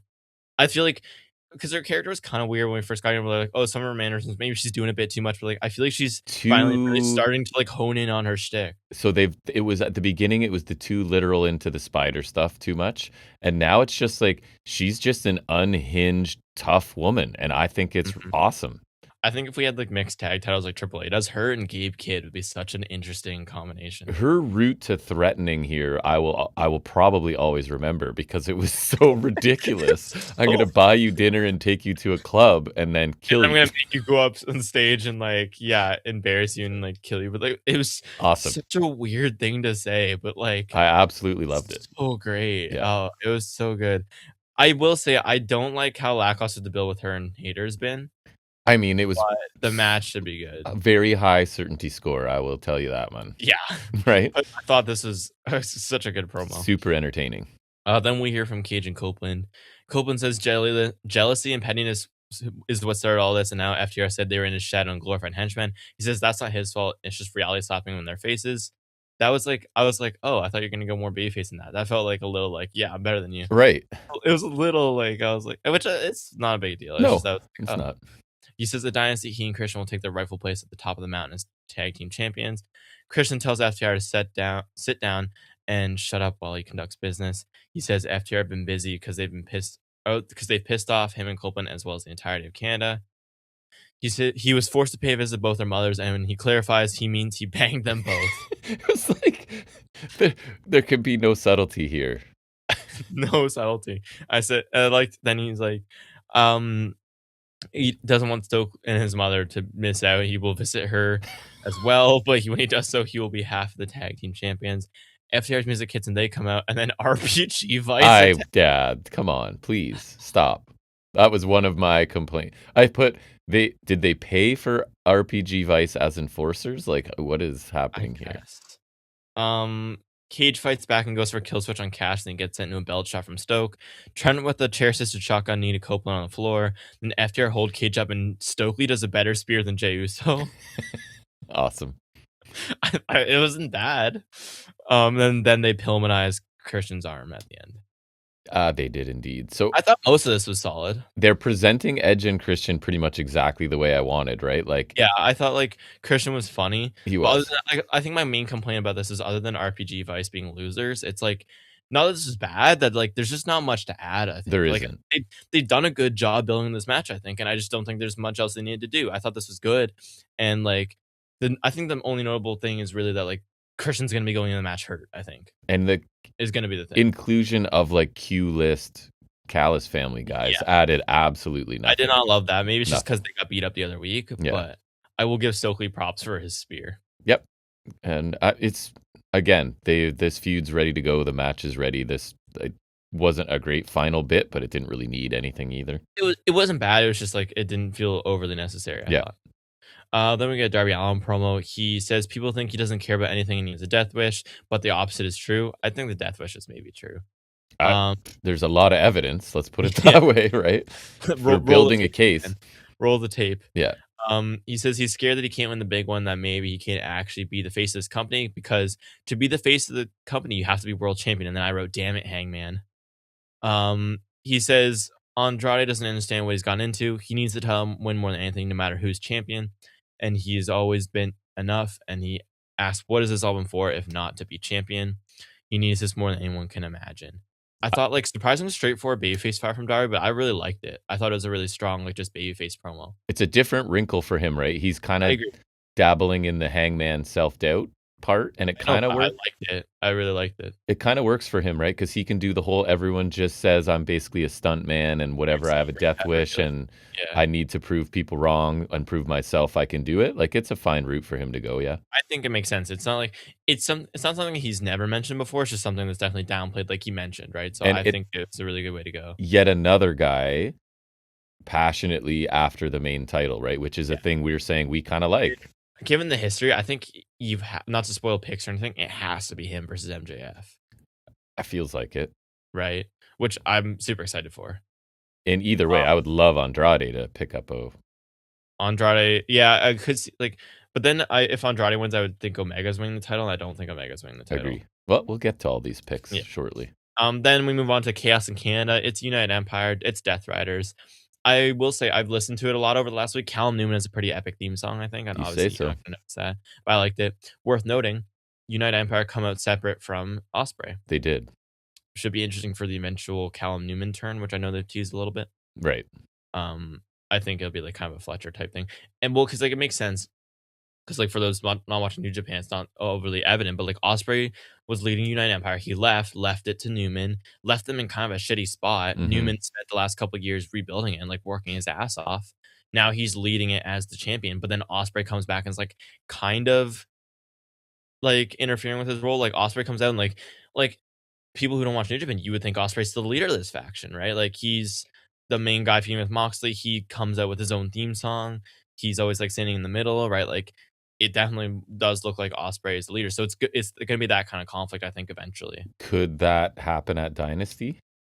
And influence the outcome of that match? Maybe, but I feel like they're going to build it a little further down the line. And maybe New Japan would be like, hell no, we're not doing that while we're on your turf. I don't expect it to pay off on AEW TV, but I will say I will watch a Newman Ospreay match. Sure. I think that would be really cool. I'll watch it with you.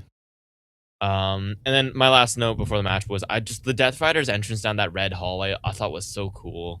Didn't even notice actually. It's their usual shtick, but I just think their entrance is really cool. Yeah. I like that like Mox is walking down the hallway and like kind of like each of them, like standing like at further increments down the hallway, so he's kind of like picking them up as he's walking. And Pac's like sitting on the chair at the end. Like it's really simple entrance, but I think it's really cool. We get a brawl spilling United Empire jump Death Riders during their entrance in the crowd. I wrote them as UE, which I always associate with Undisputed Era. Mm-hmm. That's always going to be Undisputed Era for me, but I did shorten it here. It's just it does weird me out. We get the brawl spilling ringside. Windsor comes out to take out Shafir. We get Hanari and Akira using a ladder to take down the Death Riders on the ramp, and they set up the ladder in the ring. Akira dives from the top of the ladder on the Death Riders, which was pretty nuts. It was very like solid impact at the bottom of that dive. I thought. Yeah. Ospreay and Newman with stereo slingshot planches to Mox and Claudio. We get them trying to suplex Mox off the steps through a table, but Claudio makes a save. He throws Newman into the barricade and then just casually catches Ospreay midair into a tilt-a-whirl backbreaker. Just like so effortless. 30% of this match was like Claudio catches grown men. Basically, it was a lot of him. That's I think I ridiculous. texted you. That was one of the random texts. Claudio's an absolute freak. I said Claudio is a freak, is what I sent I you. I think. somehow always forget just how freakish he is Yeah. sometimes, Yeah. honestly. Because obviously he is a very big dude, He's but built. his strength and power exceed even his build. It's like Bandito, but on a larger scale, right? Yes. Like, you expect him to be strong, but I don't think you can ever just truly anticipate what Claudio is capable I of. agree. And Like that's with other wrestlers who are also incredibly fit, strong people. They will say that about him. like, we'll say that, like, Hanare is not a light dude, right? No. And, like, Oh, yeah, like, yeah, when he carries Hanari. Claudio is just even in WWE, he was always doing crazy. Like, he would swing Collie. He lifted Big Show to win Yeah. the Andre Battle Royal the first Yeah. time. Like, he just I don't know. I don't understand sometimes. We get the Death Rider, the stereotypical, sorry, the corner barrage on Akira, which is simple, but I really like it just because of how fast they go at it, right? It's Like, it just efficient feels and like it's effective. Yeah. something you can't get out of. Yes. Newman just like speeds into the ring. Like, Yeah. I was just kind of caught off guard. Like, he just zooms in the ring to attack them, but he gets beat down, also gets the corner barrage treatment. Hanare takes the corner barrage, but then he fights back and clears house. Hanare at ringside, he's like jumping off the steps, gets caught by Claudio. He walks around the ring as he's switching him into a vertical suplex position, and then just suplexes him perfectly through a table. Like, wow. That's where I text. That's what Yeah. prompted the text for me, was that Beautiful. spot. Yeah. Pac and Newman go at it. Pac with pump kick and snap German to Newman. I think a Pac Newman match would be kind of cool. Garcia counters a hidden blade, locks Ospreay in the Dragon Tamer. I did really like how like Garcia countered hidden blade and like the leg scissors takedown into the Dragon Tamer. I thought it was pretty clean. And then we do like the spot where he's got he's got Ospreay in the sharpshooter and Mox does a curb stomp. Garcia with the cover, but Akira makes the save. Akira with some fire standing up to Moxley, I Yeah. would like, and then He's kind of cool. Mox just destroys him with a lariat. Yeah, I like him as like the aerial speedster. Yes, exactly. Newman and Mox go at it. Then we get Ospreay, Newman with stereo Os cutters to Mox and Garcia for a double 2 count. That was kind of cool. Ospreay gets swung. Hanare saves Akira and drives Claudio through a table at ringside. We get Akira powerbombing Garcia on a table that does not break. It does not. That table is undefeated, actually. Newman with a double foot stomp from the top rope to a table, through Pac on the floor, like from the top rope to the floor with like a coup de grace through the table with Pac. That was awesome. Akira with the splash to Garcia on the table is still fine. And he kind of overshot it and almost landed awkwardly. But yeah, the table went 2-0 on this. Yeah. Mox counters Springer from Ospreay. 3 paradigm shifts. Yes. Mox goes for a 4th, but Newman just smashes him with the lariat. Ospreay then with a hidden blade through a corner table for the win. I was kind of disappointed we didn't get to see Newman's finisher, which is like fireman's carry into like a swinging Uranagi. I think it's pretty cool. The finish kind of snuck up on me on this one a little bit. Yeah. But awesome match, like super fun, chaotic main event, right? And so sure, it wasn't for anything or whatever, but it felt kind of main event status because it was a faction coming from another company, right? And it's another huge company's champion, so that kind of met the importance criteria. And then it was just, yeah, I thought Claudio was a standout in this one. He just is a beast, but a lot of fun. I like Hanare too. Like, I know Hanare's kind of a beast. He kind of doesn't translate because he's not a huge guy, but I don't know. He's a Smash Mouth kind of like Abe Kid. Yeah, he's a presence. So I don't know. I thought this was a lot of fun. Yeah, I like this. Nowhere near as much of a fun car crash as the Mile High Madness, but still a lot of fun. I thought. Yeah. I always love a good faction fight, and I think all the United Empire guys got time to shine, which is fun. Between this and the Suji match, I think I'm coming around on Newman. Yeah. I'm looking forward to the turn on Ospreay in that match eventually. Like, I do hope to check out him and Takagi because I'm kind of liking Newman. Usually I find someone in New Japan to like. Usually it's a gaijin I find. Like, Switchblade was always my guy. I don't even remember how I started liking Switchblade. I just kind of always did, I feel like. And so he was kind of my guy, and then he left, and then Ospreay was kind of my guy, and now he's here. So Newman's kind of like my guy right That's now. the next logical step, actually, for you. What do you mean? Just because he's similar to... Because he's like Ospreay. Yeah. Kind of similar to Ospreay. He is like the... What is it, the protege? That's the word.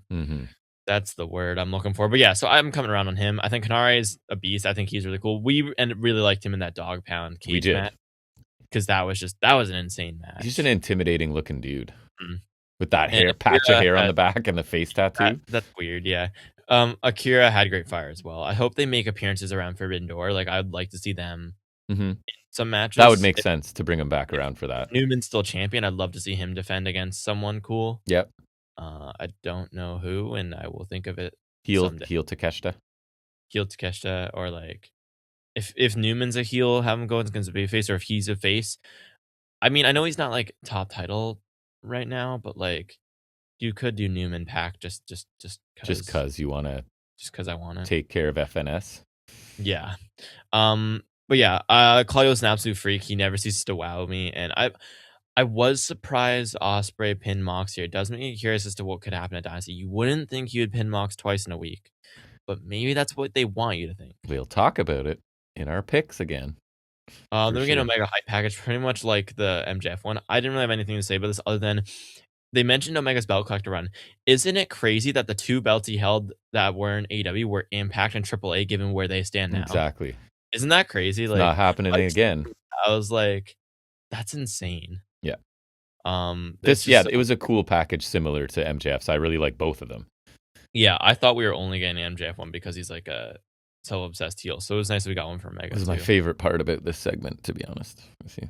Really? Mm-hmm. Then we hear from Omega. He's in a nice suit. We hear from Omega for so long. I'll say that. It was long, yeah. After we've already been here for over 2 hours, Kenny. Like, summarize. But anyways. He says last week at MJF he lost his cool, and if it weren't for Speedball, he could have done something that ruined everything. All the nicknames have been a responsibility to him, and AEW used to be a concept. What makes MJF famous is his big mouth, and he talks about how MJF can't do what he can do in the ring and in wrestling. He says what made him lose his cool last week was when he thought it was on him to bear the responsibility here, but he was wrong. It's not only his responsibility, it's our, like, collectively in our legacy. So, yay, I have responsibility. Yeah, okay. Yeah. Yes. Will Washington also has responsibility. He does. We haven't referred to him. Is he on the bingo card? Is actually, I feel like he should be. He has to be. But there was a time where he gets referred to a lot. Well, whenever they make issues, I'll still refer to him. Yeah, he's our Will Washington's number 3. I'm gonna put Shootballed on there. He's our continuity guy. It's okay. I'll run it down just because it's here. It's 14 pounds of muscle, already tender face. Oh, already tender face. Because Darby got, it was burned. Darby got burned in the face, right? Yeah. Will Washington. Mm-hmm. My personal favorite is the baby to end racism. Yeah, of course. The division's stepping up. That's a good one too. World's End, which I did say this week. You did. It's already any mention of Tyler Rust. Mm-hmm. Any mention of you killing Brody Lee, because you did. My apologies, everyone. Again, move to TNA back to NXT is a recent favorite of ours. Neck of Sand is an old favorite. Beautiful. It's Fine used to be like that was like the go-to. We still say it a lot. Yeah, it's just like I think about it last night. Used to be like we would say it so much that it was like our thing. Now it's like I do say it sometimes. I think I said it today, but Redacted, that's a classic. Yeah. Blood Money was one that you coined, I think even before FNS. Stephanie McMahon, creator of women's wrestling. That's right. Predictable doesn't equal bad. Yep. Diverticulitis, we like to say. This isn't for me. A wrestler being a close personal friend. Yes. Shouldn't be too long this week. Yes. Yeah. You definitely say that. I didn't say it this week because I knew. I just added Shootballed. Shootballed. What was the one we said? Oh, Shoot Babyface. Yeah. Was remember? Do you remember? Sorry, it reminds me of when we were watching NXT UK. Remember Kenny Williams? He was teaming with Amir Jordan, and then remember he turned heel and decided to go shoot Babyface when he turned heel. Yes. Irony. I just remember we were mentioning that. It was really funny. I do miss that era of NXT UK where it was just like it was kind of good, not the best ever, and it was an hour. So it was like kind of. It was our stand-in for good NXT. Yep, it was fun because we never actually reviewed the 1 hour era of NXT. Because remember how FNS they were already on 2 hours. I thought about a while ago how dominant Kylie Ray was. Kaylee Ray. She was awesome. Alba Fire. Yes. She was sick. Or Mako. Yeah, and then it was Mako Satomura, awesome. Who's also awesome. And then I remember McDonough and Dragunov having a great feud. Of course. And then I don't know if we were reviewing at the time because I think we started reviewing it regularly once 2.0 started. Mm-hmm. But like obviously Dragunov Walter is the grossest match of all time. Yep. Like I don't know, there wasn't just remember I saw her pop up on my feed like a month or two ago. Remember Amal, like the Yes. French Yep. one? Yep. Forgot about I her. liked her. She was alright. Yeah. Like I remember she was like decent babyface. I'm just trying to remember like who else. I remember like there were some people we kind of liked on there. I don't. Who was the bald guy that was always? He was like in it, not quite enhancement. Oh, I forget. Yeah, there's. Anyways, bald guy? I'll look up. I need to like Sam look. Gradwell. Yeah. Is that right? I'm now yeah, googling him because that's a deep pull. I was just trying to think of like Yes, that's who him. we like because I can remember. Oh, because remember he called people yogurts. Yes.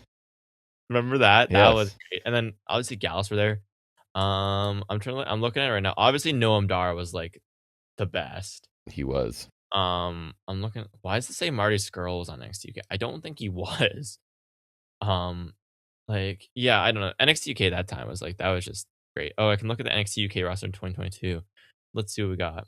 It says that Axiom was there. I don't think that's right. Was Dempsey was there a bit? Remember remember when Briggs and Jensen were UK tag champs for some reason? Amir Jordan, Ashton, Dave Mastiff. Oh yeah, Eddie Dennis. Yeah, it's cool. Eddie Dennis was kind of cool. Mark Andrews, Flash Morgan Webster, Oro Mensa. Remember Rohan Raja was there? He was cool. MLP now. Joseph Connor's got a lot of time. Oh my god! Remember Dempsey was in a faction there? No. Di Famiglia or whatever. Oh yeah. With Raja. Yeah, Raja and Tailman. Remember? Yeah. Oh, I like Tailman. Yeah, he was kind of interesting. But remember, I forgot that's how we got introduced to Dempsey. Tailman had an interesting style. Remember Tiger Turan was Amir Jordan in a mask and he kept terrorizing Kenny Williams? Did we ever get the payoff? I don't know. Payoff. But like, my god, I forgot about Teo, man, that group. I just saw him. I was like, that's how we got introduced. Remember, because we were always like, Dempsey doesn't really fit that group. Didn't. No. Like, oh, that's so weird. That's so weird. So we got from Omega promo to NXT UK. That sounds about like us. That's pretty impressive. It's a good digression. For a digression, that's pretty impressive on our part. Oh yeah, he says people deserve a champion that wears the belt with pride, and someone who will go down in history as one of the best of all time. And that will not be MJF. It probably could be. He says diverticulitis has made him work hard to protect everything, and at Dynasty he will take it all from MJF and right the wrongs he has committed. Dynasty will be MJF's last title defense, and then MJF comes out. He says Omega's talking like in 2026 he's better than him, he's gonna beat him, and he almost believed him. Omega should tall himself up in the fans because deep down, talk himself up. Probably. Yeah, I'm to gonna the fans. I'm gonna fix that, even though no one will read it again. He says, "Oh, that could be a thing we do because we always fix our notes, even though it doesn't matter. And no one will ever look at them but us. I'm probably not gonna look at them again." Omega should talk himself up. There we go, in the fans because deep down, everyone is scared shitless because they're all wondering if this is Omega's last shot at the world title. And he says it will be. MJ says last time they faced off, Omega had the excuse of being 79%, but not that, whatever. Not now that he's 100%. God, I'm just really screwing up today. These are notes I wrote like this morning. To be fair, I took notes in the second when I woke up, so yeah, maybe that's my excuse. Sounds like it. But now that Omega's 100%, what's his excuse going to be? He's going to find out like everyone else. He's not on the level of the devil. At Dynasty, the god will fall, and MJF will sit on the throne where he belongs because he's better than you, and you know it. Omega wants a handshake. MJF says no, goes for a cheap shot V-trigger. Omega says he's predictable. And Dynasty, he will be champion. Yeah, I don't know. I just didn't. It was long, but I thought it was a good promo from Omega. Like he had good babyface fight, and I liked it. And he did lean more into the God pro. He did, yes. So like that's why I liked it. It just could have been shorter. I was just kind of like, okay. Put this more before the main event, so like then the match could kind of end us off on an exciting note. That's kind of my thing. The energy of the main event, and then I was like, we're already into 15 minutes overrun. The placement of this is the main issue, but that affected it for sure for me. I did like what Omega said. It was a little pandering at times, but overall it was good. I liked what MJF said too, because he's like, what's your excuse going to be? Mm-hmm. If I beat you, you're the best you've ever felt, and I'm going to beat you. Yep. Which he probably will. So I like that. And I like that Omega took the ring too, kind of takes out one of MJF's options, I guess. Yeah. He he did prove MJF's predictable, whatever. So I guess he's going to be ready for all of MJF shenanigans in the match. Is the idea there? But I don't know. I was just ready for the show to be done at that point because, to be fair, I think I was watching this last chunk because I was watching it all. Then I got a text about a pickleball opening, so I went to pickleball and then came back and hung out for a while and then watched it late. So I was probably like, "Oh my god, why is this so long?" That's why I left this segment till today, because I knew it was gonna be long. And I was like, I was already tired last night. Yeah, so it was fine, I'm sure, It was good. to coin a phrase. Okay, that's going to wrap that up. We'll shift gears, Do you take a little wanna grade it? break from... oh, yeah, let's grade it. You grade it first. I would say it was a pretty good show because like none of the matches were. I think I liked all the matches. And the Tekla promo was awesome. Initial trios match was good. The women's match was probably my favorite match of the show. Women were really strong this week. Ciampa Dorada was solid fun, and I thought the main event was really fun. So all the matches are honestly really good. You had I would say like a good ending segment, at least maybe a little long, but still good. Cage and Copeland had a good promo. Tekla had a really good promo. I like the Dogs promo. I liked all the Callis stuff. Jericho gives the show a hit for me. I know what you're gonna pick, and I'm gonna pick the same thing. I'm gonna also the opening of the show is really fun. I'm gonna go B+. I knew you were. I agree with you. It's not quite there. I know, but it's close. It was a really enjoyable show. Really. Now that we say that, like, really happy for the women on this show. I agree. Because sometimes their match seems to be the least invested or thought about, or I don't know, whatever, written for, and then Tekla was just awesome with her. One of the best threats ever in wrestling, I would suggest, right? So, all right, done with Dynamite. Moving on to trivia. We call it Off the Top of His Head.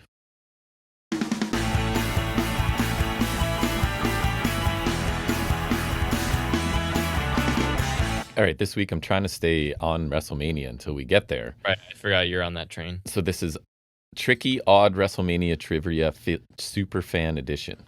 And I know one of them's wrong already, so we'll see how this goes. According to AI, who won the dark match before WrestleMania 9 that many fans forget happened? I have no idea. How can I give you a hint? He had a long undefeated streak to start his career. Tanka. Yes, very good. Wow. Which WrestleMania ended with an impromptu title change not originally scheduled for the main event? Sorry, go again. WrestleMania ended with an impromptu title change. Oh, 9? What was that? Sorry? Hogan Yokozuna. Yeah, I don't remember that. Why is that on? They just called him. I don't know if it was like, well, I'm assuming it's a plan, but it was like, that's when Yoka beats Brett for the belt, and then Hogan comes out to defend his honor, and then Fuji's like, hey, want a title match? And then Hogan beats Yokozuna. Oh, okay. Who's the only person, I like this question if it's true, only person to compete at WrestleMania as both a referee and a WWE champion? Austin? No. Well, he's done that. Oh, damn. Then its question's not right. Because I like that. Actually, I don't know if he's competed as a champion. He might have always been a challenger then. Okay, then. Maybe, I don't know who else it would be. A referee and a champion. Still involved with WWE. Big Show? No. In a very important role. Oh, Triple H. Yeah. Is that right? Did he ref? I don't know if he refed at Mania. Fact check. Doesn't feel like right to you. I don't know. At WrestleMania 2000, what made the main event unique? McMahon in every corner. Correct. That's so lame. Who did the Undertaker? They're doing a celebrity in every corner for Orton and Cody. True. Who did Undertaker defeat in his shortest WrestleMania match ever? Bundy? No, they're saying no. They're saying approximately 2 minutes. WrestleMania 34. Oh, Cena, that one. Yeah. Was that one quick? I guess. Yeah, that was the one where like Cena's like trying to challenge him, and Taker wasn't confirmed until like he just showed up on the day of. Oh, I don't remember that. Which WrestleMania featured a match where both participants entered as champions, but only one title was on the line? It's a good question. Makes sense. I think it's accurate too. I mean, the example they're giving is accurate. Whether there were more, Michaels? No, they were tag champs. No, it's 2 singles titles. Early on. Only one title's on the line? I think so. I think it's right. Passing of the torch kind of thing. Is it Hogan Warrior? Yes. Because No, both Intercon, Hogan's on the line. they were on the line? Yeah. That's dumb then. Who's the only wrestler to win a WrestleMania match via submit? This is the one that's wrong, so never mind. But here's what it says: using their own opponent's submission move. Their answer: Bret Hart using Austin's sharpshooter. But this is the technology going to take over all our jobs. That's a doozy. At WrestleMania X7, which title changed hands in a match that ended with a stunner to the referee? What? I don't know. What? The match ends with a stunner. What match wouldn't matter if there was stuff like that happening? For what belt? Austin Rock X7? I don't know. In X, they're saying Hardcore Championship. I don't know. Oh, I guess. Stunner, though? I don't know when Austin would have been involved in that. Which WrestleMania had a main event that didn't go on last? What? A main event that didn't go on last? Mm-hmm. That's not how that works. A match that clearly, if this did close the show, but I don't even know if it did. They're saying WrestleMania 11. What was the main event of WrestleMania 11? The Lawrence Taylor Bam Bam Bigelow. So they're saying that's not the main event. It went on last. I know. So that's kind of a flawed question, I guess. Who was the first person eliminated in the first ever Money in the Bank match at Mania? Eliminated? Yeah. No. First person eliminated. No. That's not how it works. Christian Cage. You don't know anything. You say you like wrestling. You don't even know anything. Which WrestleMania match ended due to a double pinfall? I can't recall. WrestleMania 25? Maybe. Ooh. Jericho versus Legends handicap match? Is that a thing? It is a match. That is an act because I think he faced Snuka, Piper, and someone else. Okay. So But there must have been a double pin. Steamboat. But I don't know if that's what happened. Who's the only wrestler to cash in Money in the Bank at Mania? Well, now there's two, but it would be Rollins. Yes, correct. They're just working with that data. Although Priest did it 2 years ago, so really they should be up to date. You would think. Which WrestleMania featured a match where a wrestler forgot to kick out, forcing an audible finish? Oh, Hogan no, because that's not what they're saying. That's a late. That was just Papa Shango coming out late. They're saying a women's match. Forgot to kick out. Is it something with Ashley Massaro? No. I don't remember this being a thing. They're saying a triple threat not that long ago women's match. Was it the Rousey? Lynch Flair. Yeah. Was that shrouded in some controversy? It was like a controversial pin finish, but I don't know if it was that she forgot to kick out. Right.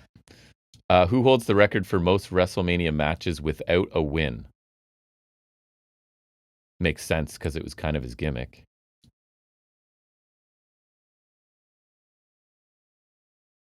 Who was a giant losing streak person? Oh, Kurt Hawkins. Yeah. Did he get on Mania 3 times? 3 times? No way. Not in like singles matches. He was probably just like an Andre Battle Royal guy. Oh, I guess. Yeah, that's true. Which celebrity had a WrestleMania match with zero experience beforehand and still won? Mr. T. No. Lawrence Taylor. Yes. I was going to say, already mentioned in this. At WrestleMania, what is that, 28? Got to do my Roman numerals, which reminds me, I got to get a tattoo this summer because the Roman numeral, your mother and I are 20 years this summer. Anyways, what unusual stipulation was attached to the Undertaker Triple H? End of an era? Was it like, are we counting like that when they were end of an era?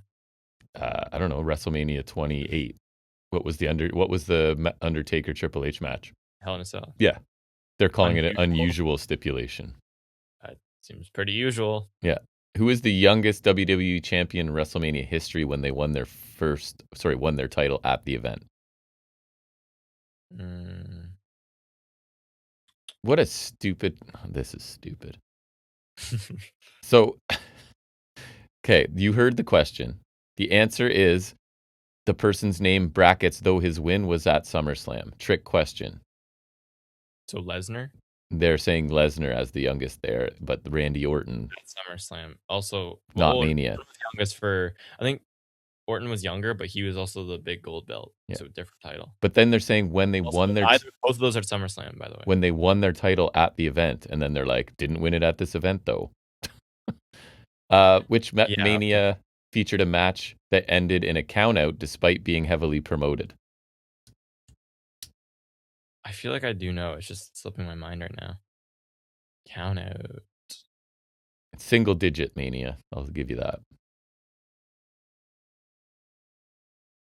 And who knows if Savage Flair? I don't think so, because it was for the title, and Savage won the title, so he couldn't have won by count out.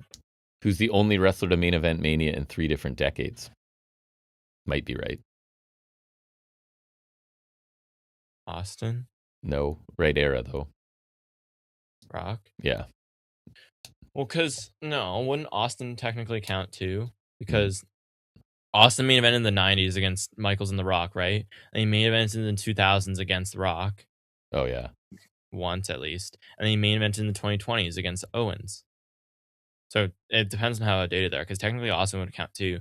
And then Rock would be 90s against Austin, 2000s against Austin or in the 4-way, and then 2010s against Cena, and then 2020s against. So Rock would be the only one with 4 decades, I guess. Maybe that's what they meant. But either way, more impressive too. Anyways, last one. Which WrestleMania had a match that officially lasted less than 10 seconds? 32. And who was it? Rock, Eric Rowan. Is that right? Yeah. Because they're saying a WrestleMania 24 match. Oh, Kane and Chavo. Yeah. All right. So we ended on one that was right, at least.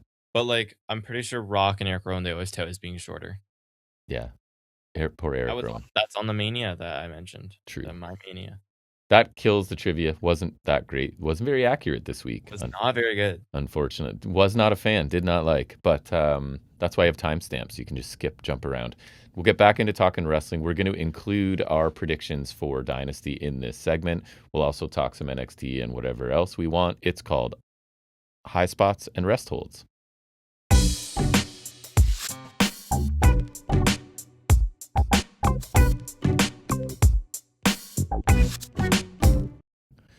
Okay, so I figure we'll start out Stand and Deliver. So can you pull up, we'll do a quick over-under accurate. I did take notes, but I'll really, really pare it down and probably just hit the finish and my thoughts. I would say overall it over-delivered for me. Like nothing was amazing, but a lot of things were slightly better than I thought they were going to be. So I thought they went from like a full venue the last couple of years to like, it was a pretty small spot. It did not look huge, no. So the opener, Lola Vice, Kendall Gray, JC Jane for the NXT Women's Championship.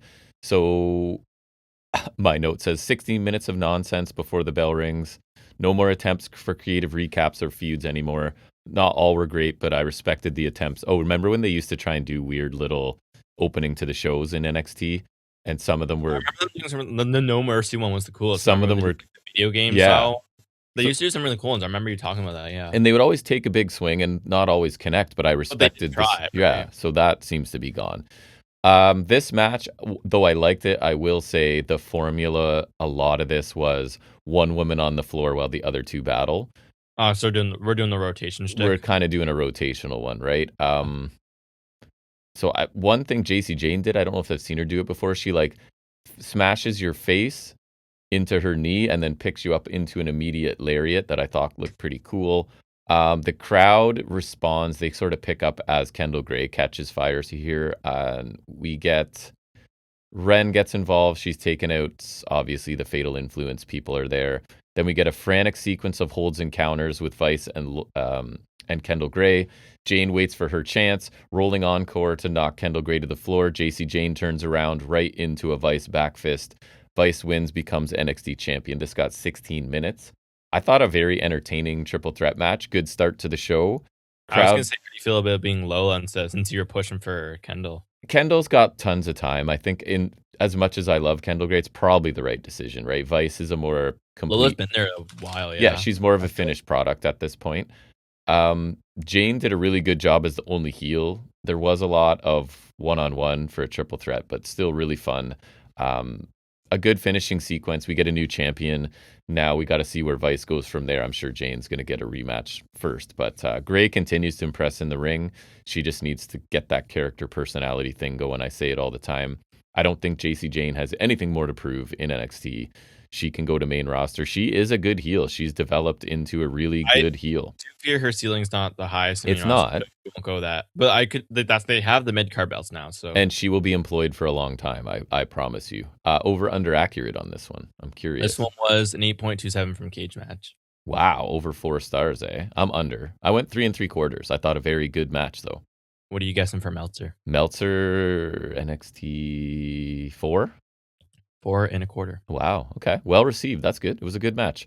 I did hear good things, yeah. Los Americanos taking on the Vanity Project for the NXT Tag Championships. Weird match. Obviously, it wasn't their plan, but like such a weird. It is. El Grande's there at ringside.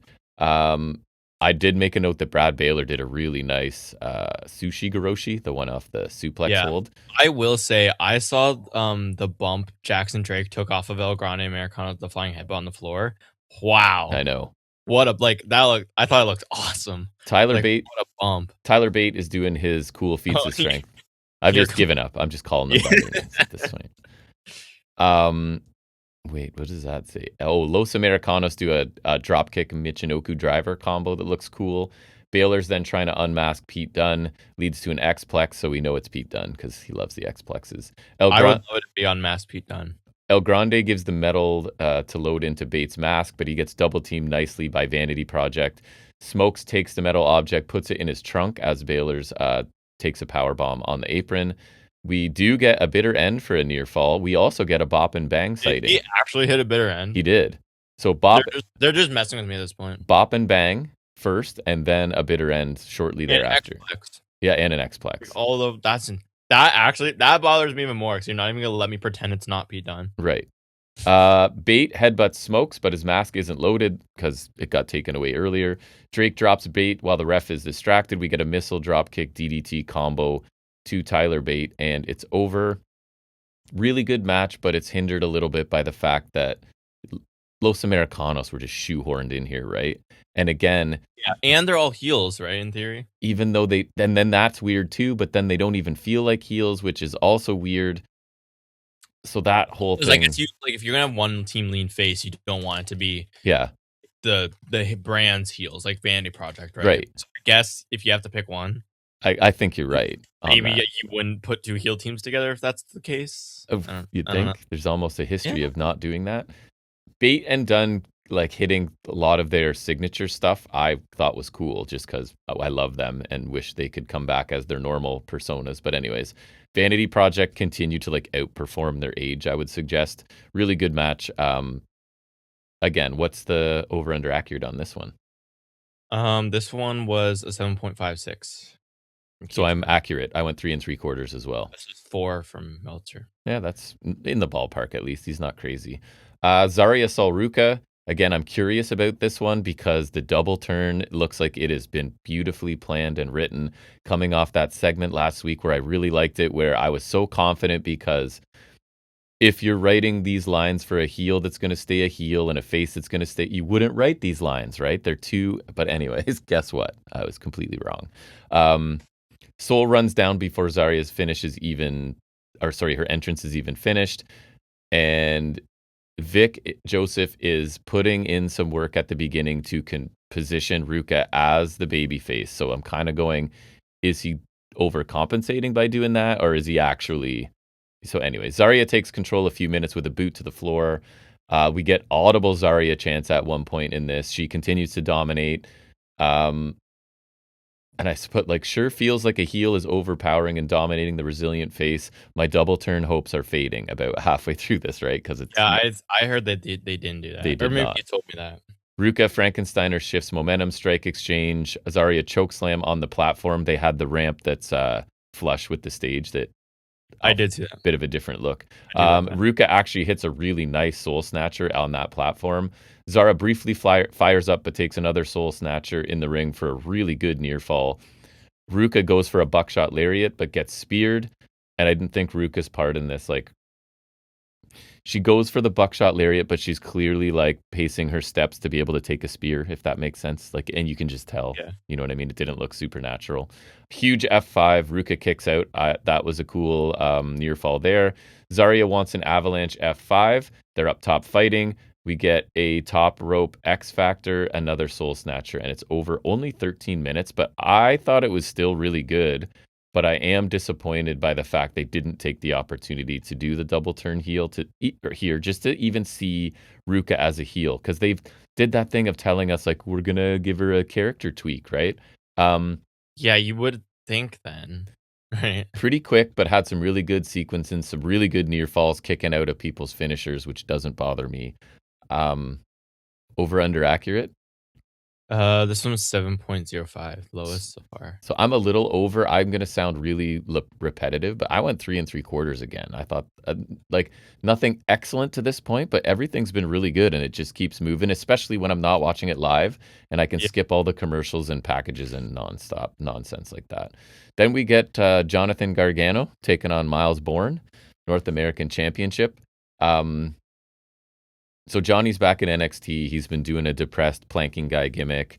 He's supposedly recovering because he's motivated by... He was back to planking on SmackDown. Remember, he wants to win the title and take it to SmackDown as he belongs or something. Stupid anyways. He was planking back on SmackDown, so I guess he lost and he's depressed. Just a blip in the radar.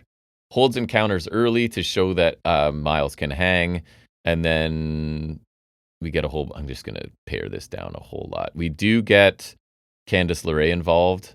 So she pops Bourne, almost gets rolled up, but Gargano escape is applied. Bourne gets to the ropes. Bourne blocks one final beat on the platform, slingshots into the ring for a Bourne again, then another one, and it's over. Bourne retains after 15 minutes. So the match is good overall, but I'm kind of at the point where I fear that Miles Bourne just might not be interesting. You know what I mean? Just one of those dudes. Because they had the one angle with him, and that was about it. Right? And when he was new and my expectations were low and they were putting a bit of time into his history, I thought maybe there was something there. But it's like the more he's given, the less he impresses me. Everything from his in-ring style to his character is like fine, but I'm not excited to see anything he does. So they both worked hard, nothing wrong with it. Didn't grab me. Johnny Selling's really good, obviously, but I find I just don't really care if Bourne wins or loses. So it hinders the match, obviously. I just can't get invested in him. And I feel this similarly about Tavion Heights, but he's not getting the push that Bourne is. So good match. And at least Tavion Heights in ring stuff is like got the Olympian kind of bit. So right. It's like I feel that's a little Whereas more Bourne, it's like you're watching a photocopy of Randy Orton that's not a very clear copy. You know what I mean? It's like the ink cartridge needs to be replaced in the copier. It's kind of blurry, but it's there. Over under accurate? 7.41 from Cage Match, and then Meltzer went 4 1/4. Woof, I'm under. I went 3.5. Blake Monroe, Tatum Paxley match. Monroe has the belt. It's one of, what did you say? Take their thing, have a match to get the thing back. So there it is. Exactly. As you'll see, make your own thing. We have a Stratusfaction on the platform. Tatum selling her shoulder here. I didn't think that for a little while, it annoyed me that Blake Monroe did not target this shoulder, because it's been a thing with Paxley. She starts selling it off this move. Even I made a specific note. There's a missile drop kick by Monroe. Why not into her shoulder? Drop kick the shoulder. There was like this lag time, and then she started targeting it a bit. I even put okay. Or wasn't it like they did a 450 to someone's leg or something? Oh yeah, no, it's. I even have okay. Now Monroe is using a crossface with the injured arm trap. That's better. Paxley eventually takes over, et cetera, et cetera. Commentary remind us of how Monroe lost the North American title. Booker sounds so stupid because there sounds stupid. Like his heel narrative is the referee should have stopped the match because the move actually hurt the person. So you're kind of boxing yourself into like saying everything's fake, or like because the move actually hurt her, so the ref should have stopped her in a fight. Right? I don't know. Anyways, 2 suplexes, spine buster for Paxley. We'll get down to the finish here. Oh yeah, Monroe pulls off two turnbuckle pads as the ref tends to who on the floor? Oh, nasty sunset flip bomb to Paxley off the apron to the floor and a nice running knee. So the ref's checking on her. Monroe pulls off turnbuckles, and then Paxley flips out of his Stratisfaction, lands a rolling kick, but gets headbutted into the exposed turnbuckle. Famous shot for glamour shot, I think it's called, for a near fall. Second one's countered with the cemetery drive, and it's over after 13 minutes. Sure I thought Cemetery Drive was stolen. I think isn't hers. They've literally, I made notes, they called it Cemetery Drive. So they just repurposed that name, I guess, because they are saying it. I'm like 99% sure that's them saying it, not me saying it. Match of two halves for me. First half, I was not super impressed. And then it was almost like a switch flip for May, and she did get more vicious and intense. And then it was much more interesting after that. So ended up being good, not great. Over, under, accurate? This one was 7.81 for cage match. And then Meltzer went 3.5. Accurate with Meltzer. I'm under cage match. I went 3.5. I only mentioned on some things. So I haven't been mentioning any segments or packages to this point, but because it was notable, I thought Dark State had an interesting segment. It was Saquon Sugars confronting Dion Lennox about how, like, you're starting to make it about yourself, and it's starting to feel like you think you're in charge of this group when it's supposed to be all of us. You're forgetting kind of and Lennox actually apologizes and says he has an idea for all of them on Tuesday. So it was actually some depth, right? Like, hey, I'm Saquon Sugars. I'm a real person. I don't like that you're taking the spotlight when that's not, and him responding going, oh man, I am kind of losing sight of it. Sorry about that. Like, hey, instead of just like, we're going to hurt people. We're tough and we're mysterious. Like, it's now like they're actual people, which is a good thing. Main event was Paige Saints, Tony D, and Joe Hendry for the NXT Championship. I put Paige is a very unnatural color. I think he had leaned into the self-tanner a little bit too hard here. I'm going to skip to the end here. Tony sleeping. Oh, yeah. So there's one point where Tony is taken out for a really long time. And the crowd starts chanting Tony sleeping because it kind of didn't make sense that he was gone for that long. So anyways, I'll go to the finish. Saints with chair shots to Tony. Counters a standing ovation into a tornado DDT onto the chair, but Paige breaks up the pinfall. They fight on the floor. Paige slams Saints through the piece of the announce table, that top piece that comes off. And then Tony spears them both through the announce table. Back into the ring, Tony counters the standing ovation with a spear, hits the dead to rights for the win, and we have a new champion after 16 minutes. Dead to rights, like his knockoff, is like a spine buster, the lame thing that he does. No, I think that's the forget about it. Okay, I wasn't sure. I forget. I wasn't sure if you renamed it. He's got the forget about it, which I think is the. Rights, so what's the forget about it was the spine buster. What's dead to rights then? That's a great question.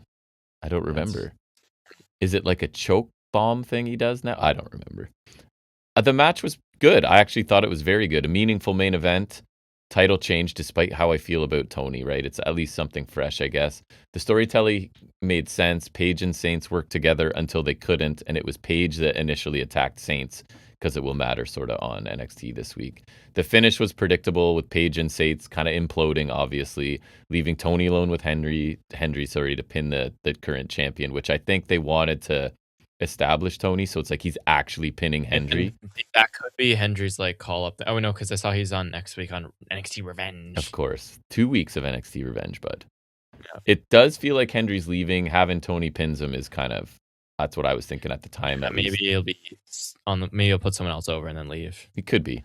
Good action, clear storytelling. Paige and Saints obviously spin off into a feud. I think, I don't know, but I'm like, who's the babyface there and why?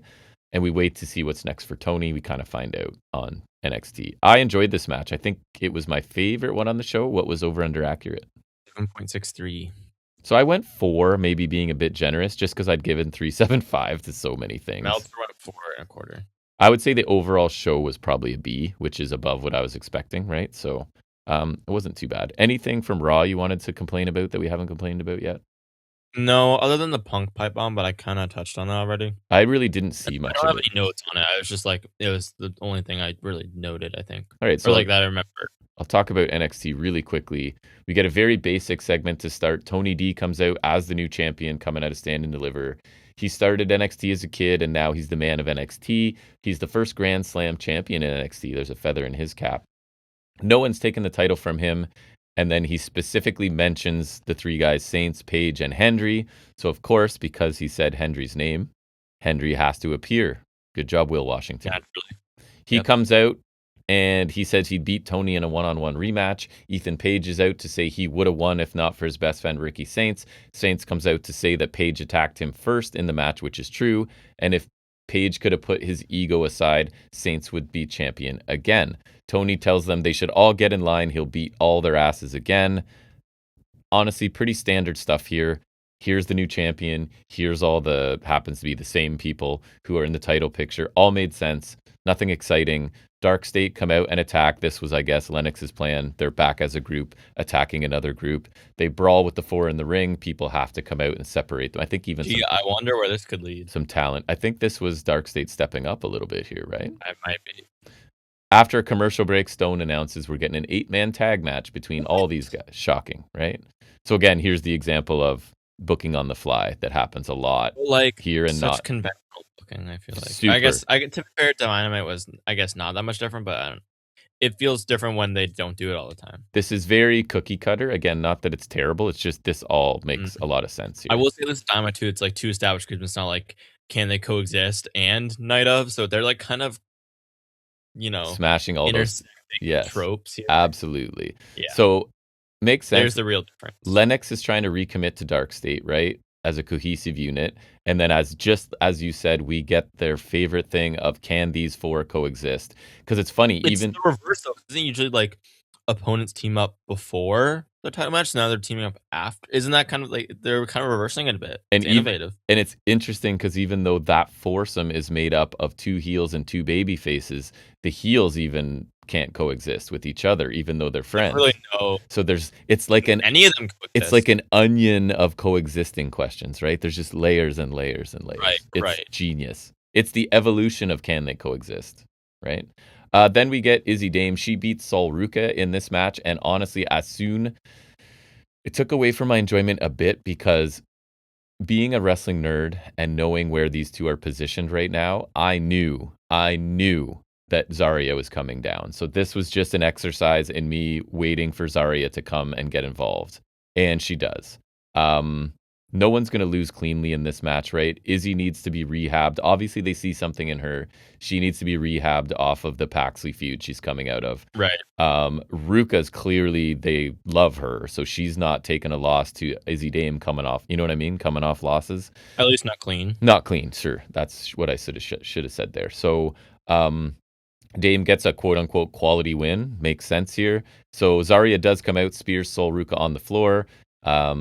We get the Dame over, which makes me laugh, back in the ring. And that is a game. Izzy wins after 12 minutes. So action was totally fine. But again, I was just kind of like, I need to get through this to wait for Zarya when she come in, sort of thing. Vanity Project.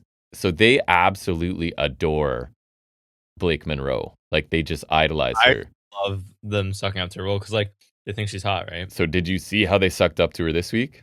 Yes. They made her own belt, right? So they made like the belt, kind of. Like, do you think the woman from hell, like the dual ego thing, is kind of good for her?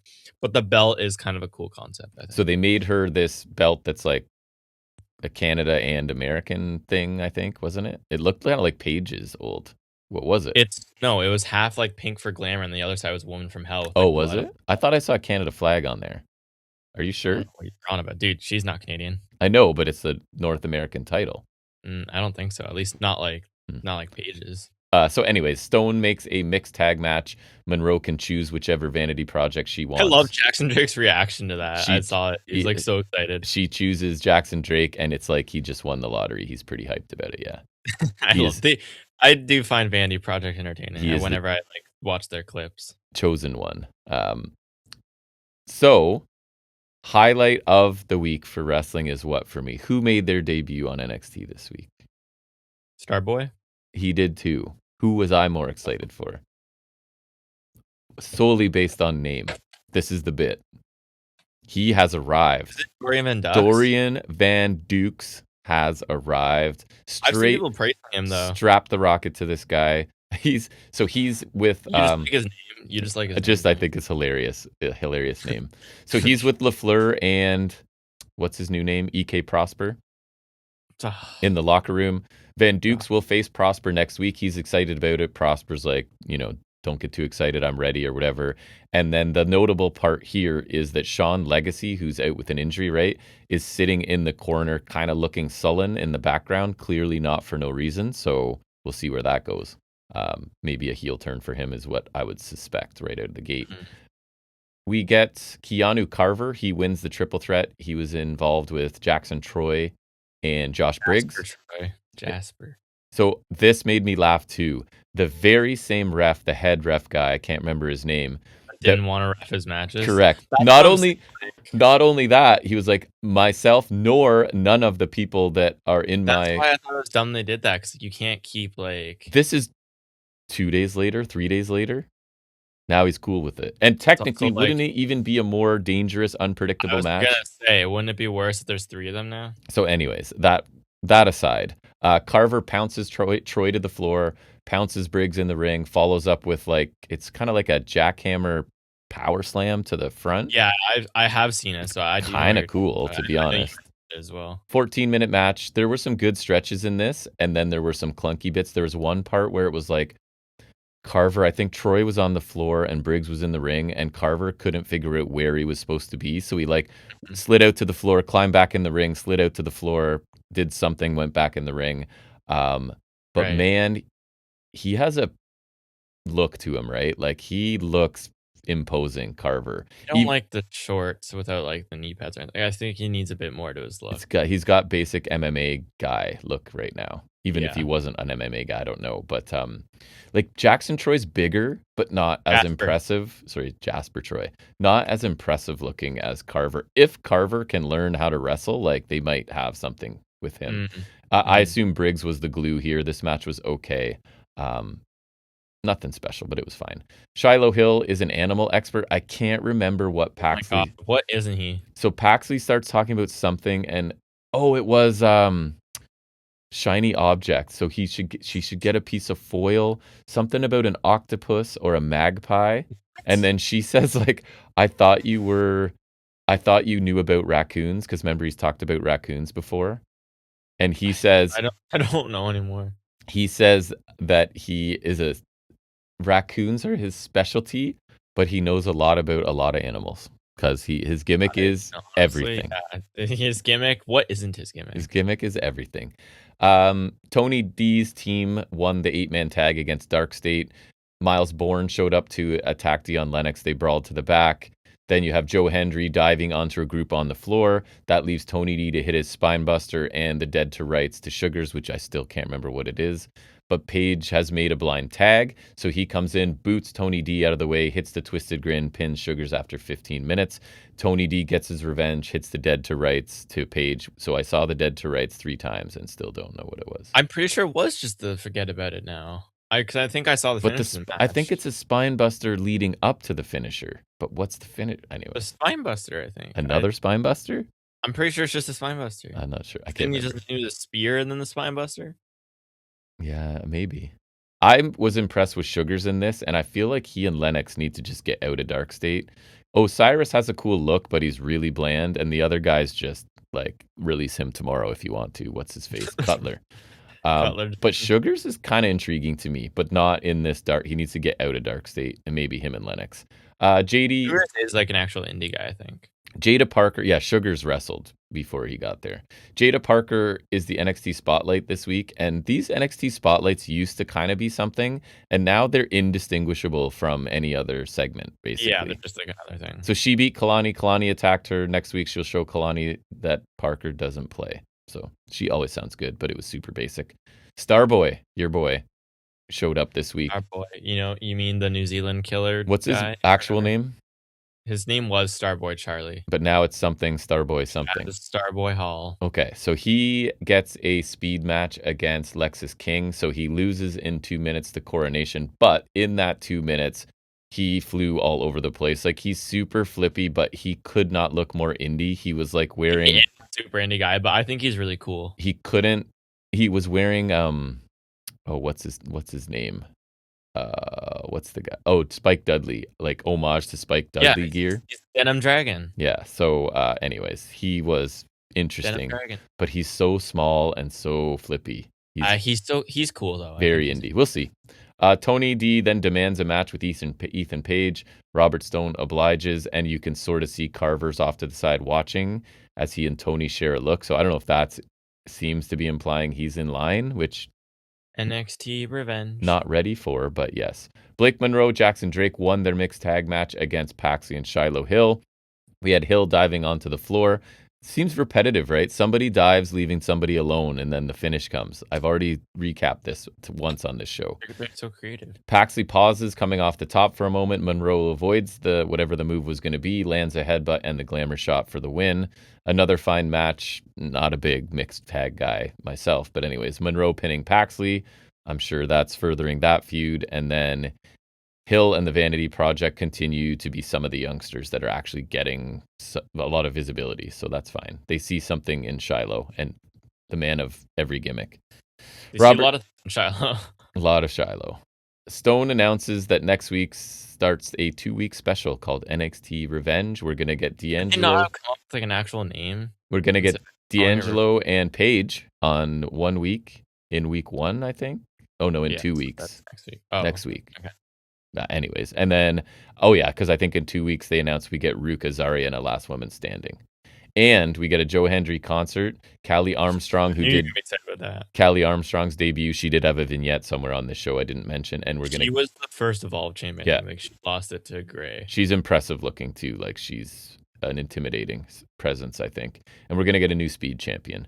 Last thing we get is a Lola Vice in-ring promo as the new NXT Women's Champion. I thought she did really well. She got really emotional in the middle of it. She came across as just really, really overwhelmed at becoming the champion. So she talks about being the first Cuban-born champion. She thought she was ready to go straight to the top when she signed in 2022, but she was wrong. She took a lot of L's early on, went to Mexico, got better, and she says earning something will always mean more than having it handed to you. Fatal Influence obviously come out to interrupt. That was the only win that Vice will have over JC Jane. JC is going to become a 3-time world champion.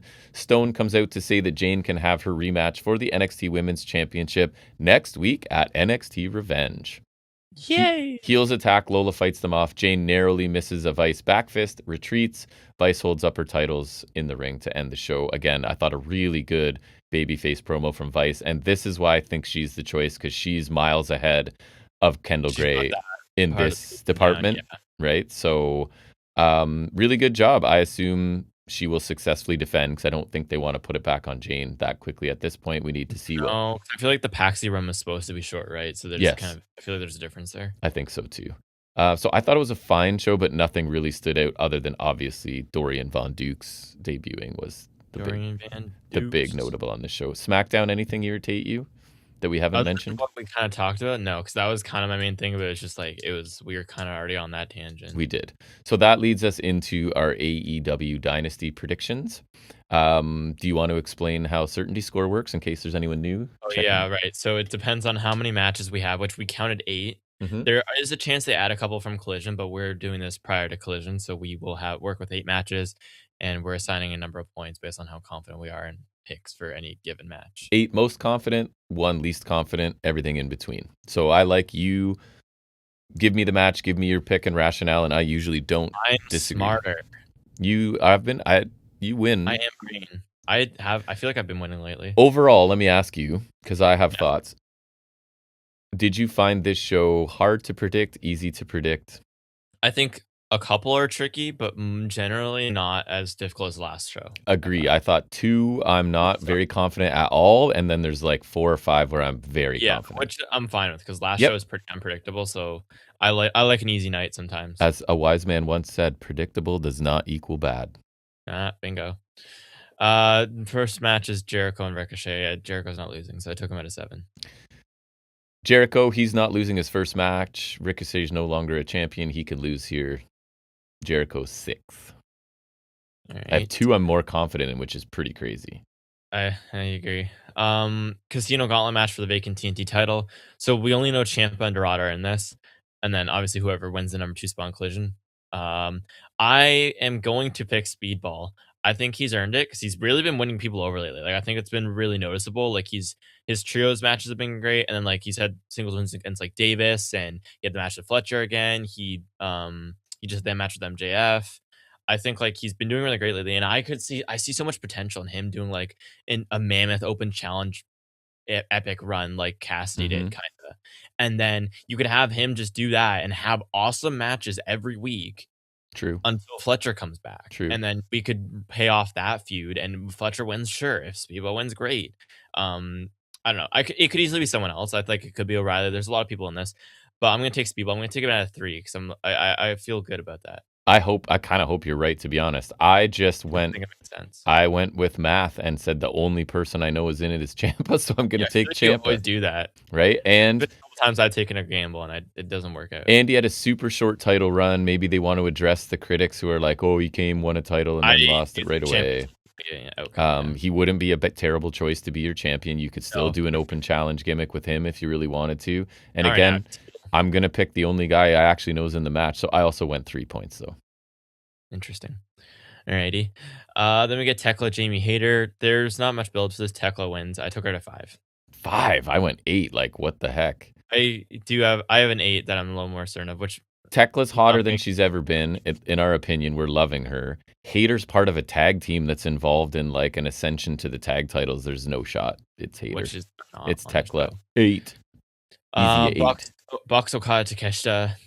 Given that Callis said Takeshita can face Okada if they do this, I assume Callis wants them to win. So I assume we only get, like, I'm working with this on the assumption we only get Takeshita Okada if they win, right? So I'm gonna roll with that assumption and say that they win. I think Okada's gonna like rage bait Takeshita the whole time, but I do think that Takeshita and Okada will win. All right. What's your certainty score? I'll take it at 4. I went Bucks at 4. All right, So I think that their issues kind of cost them this match, and we're still going to get Takeshita Okada, but that it's not yet somehow. I don't know. I feel like the Bucks need a babyface win a little bit. That's fair. I could see that happening. So I don't know. So that's a good one. We both have 4 points on it. Then we get Darby Andrade, winner gets a world title shot. Like, it was initially Darby gets a title shot if he wins, but then Callis on Dynamite, I thought implied Andrade would like get a title shot if he wins. So I'm gonna work with the assumption that they're both, like, either way, it's a title shot match. Yeah. I think Andrade's had a killer run, but I don't think he has a prayer here. We're clearly setting up Darby as the next challenger, and I think we're gonna run back MJF Darby. So Andrade's no chance. I'm taking Darby at an 8. This is my That's your 8, eh? I'm afraid you're very correct. I think after that promo on Dynamite, it feels like Darby has to win here. And I love Andrade, and I'm actually would be happy to be wrong on this one because just keep the push for Andrade. But because I don't think, like we already mentioned it, I don't think Omega's winning. So MJF Andrade just doesn't really work right now. I know. So I don't mind Andrade. That is part of the calculus. I went 5. It's Darby Allin, 5 points for me. All right. Then we have FTR versus Cage and Cope. This was one of the ones I struggled. I agree. I feel like it's more likely that Cage and Copeland win, but I could see them losing to prolong the title win, so we could do like the TLC, the hypothetical TLC with the Bucks. I'm still gonna take Cage and Cope. I'm gonna take them at a 2. I am taking Copeland and Christian at a 2 as well. So the fact that they are in Canada was kind of like the tipping point for me. Yeah, I did consider that. And I don't even like, they're not in Toronto. I feel like I'm like you. I'm not sure they should win yet, but I think they will. But again, this is one of the ones I'm not sure about. I just feel like FTR haven't been presented like, I don't know. I don't feel like they have much of a shot, but I'm hoping. We'll see. Doesn't really matter. The match I'm probably least sure of, it's Moxley and Ospreay. That is my 1-pointer. It is my 1-pointer. The title being on the line really makes this interesting because, like, when it's not title, I'm like, okay, Ospreay can win, they can both move on. Ospreay doesn't need this belt, but I do think he should win. So I'm gonna say Ospreay does win. He can hold the Continental title for a bit, and then I think he drops it before he goes to World Title. I think it has to be Ospreay for the World Title at All In, right? Like, this is the third time going to London for All In. You can't. I don't think they can avoid this again, right? No. I'm just surprised it didn't happen in 2024, but we did the Danielson thing, and that was great. But I do think it has to be Ospreay this time at All In. So I think like he gets a short one with the Continental title. It's another notch on his resume, which is cool. Moxley can lose the title, and hopefully Moxley gets dropped by the Death Riders. Yeah. But I'm gonna take Ospreay to 1. I do see a world where Moxley wins and like they prolong the feud a bit more because maybe we want to do a faction war at Double or Nothing. However, one of the things that factored my pick was like, if we were gonna do Anarchy in the Arena with these guys, why did we do that match on Dynamite? Yeah. Right. Yeah. Isn't that kind of a weird choice? Yep. Like, so my thought process was, hey, let's do Death Riders United Empire while we can, because one of two things will happen, or both. Either the feud ends after this because Ospreay's going to win, or Death Riders are going to turn on Moxley after this, and then they can't feud. They're not going to feud with United Empire, right? Right. So either way, like, because if we were going to do Anarchy in the Arena, it doesn't make sense to do this here, unless we're doing this, then Anarchy in the Arena, then Blood and Guts. But like, Anarchy in the Arena is too similar to this to do that again. It just doesn't make sense. You know what I mean? Yeah, I agree. Like, it's not like we need to do Anarchy in the Arena every year. So if we miss it this year, I think that's okay. Yeah. Even though I do usually like those matches, it's just if we don't do Me it this too. year, I think that's an okay Won't thing. break my heart, no. Yeah. But I just overall, I think it will be Ospreay. Okay, that's good because I went Moxley and I had Ospreay written down, and I'm going 1 point, and I switched it. I just don't see Ospreay winning this title, and I mean, That's the thing that kind of stuck me, but I also don't see him losing to Moxley. I don't think that makes sense. but Mox can brutally attack his neck and stuff, and maybe a loss here kicks Ospreay into another gear even, you know what I mean? He uses this as further fuel to his like getting into the title scene. I don't know, the timeline just feels wrong for Ospreay to have this title. I agree, but I also think there's enough time, like I said, for him to have it for a bit and drop it, right? Yeah. And my thing too is like, okay, let's say Moxley loses or wins this match, and then Ospreay obviously needs to win back eventually. Then if Moxley wins this match, I assume we're gonna do Anarchy in the Arena then, and then Ospreay can win that. But then like after Double or Nothing, unless Forbidden Doors in June, I don't think they're gonna have a pay-per-view for a while. So it's like, then when's Ospreay gonna get his win back? Because Ospreay Mox is not a feud you blow off on TV. They could main event on a TV special. That doesn't feel right to me. Yeah. But anyway, I'll stick where I'm at, obviously. I kind of like this card. There's going to be a bunch of really cool matches, and I like the mix of like some I'm certain about and some I really don't have a clue. Like, so top to bottom, it looks fun. End off on MJF and Omega for the world title. I think they've done a great job of building up the idea of Omega winning. Like, I don't think it's impossible, and I'd like they've done a good job like hyping people up for it. Yeah. But I at the end of the day, I don't think it's happening. I could maybe envision MJF dropping the title to Darby. Yes. I could maybe see that. I don't really see that even. I don't think, but I don't. But like, I could see that more than this, and Yeah. even then, I think MJF retains. So I'm taking the MJF at a 6. I have MJF at 7. I just don't feel he's losing yet. I think there's other babyface challengers on the horizon, and even though I'm like, maybe this is the era of the title changes quickly, I don't feel like it's this quick yet.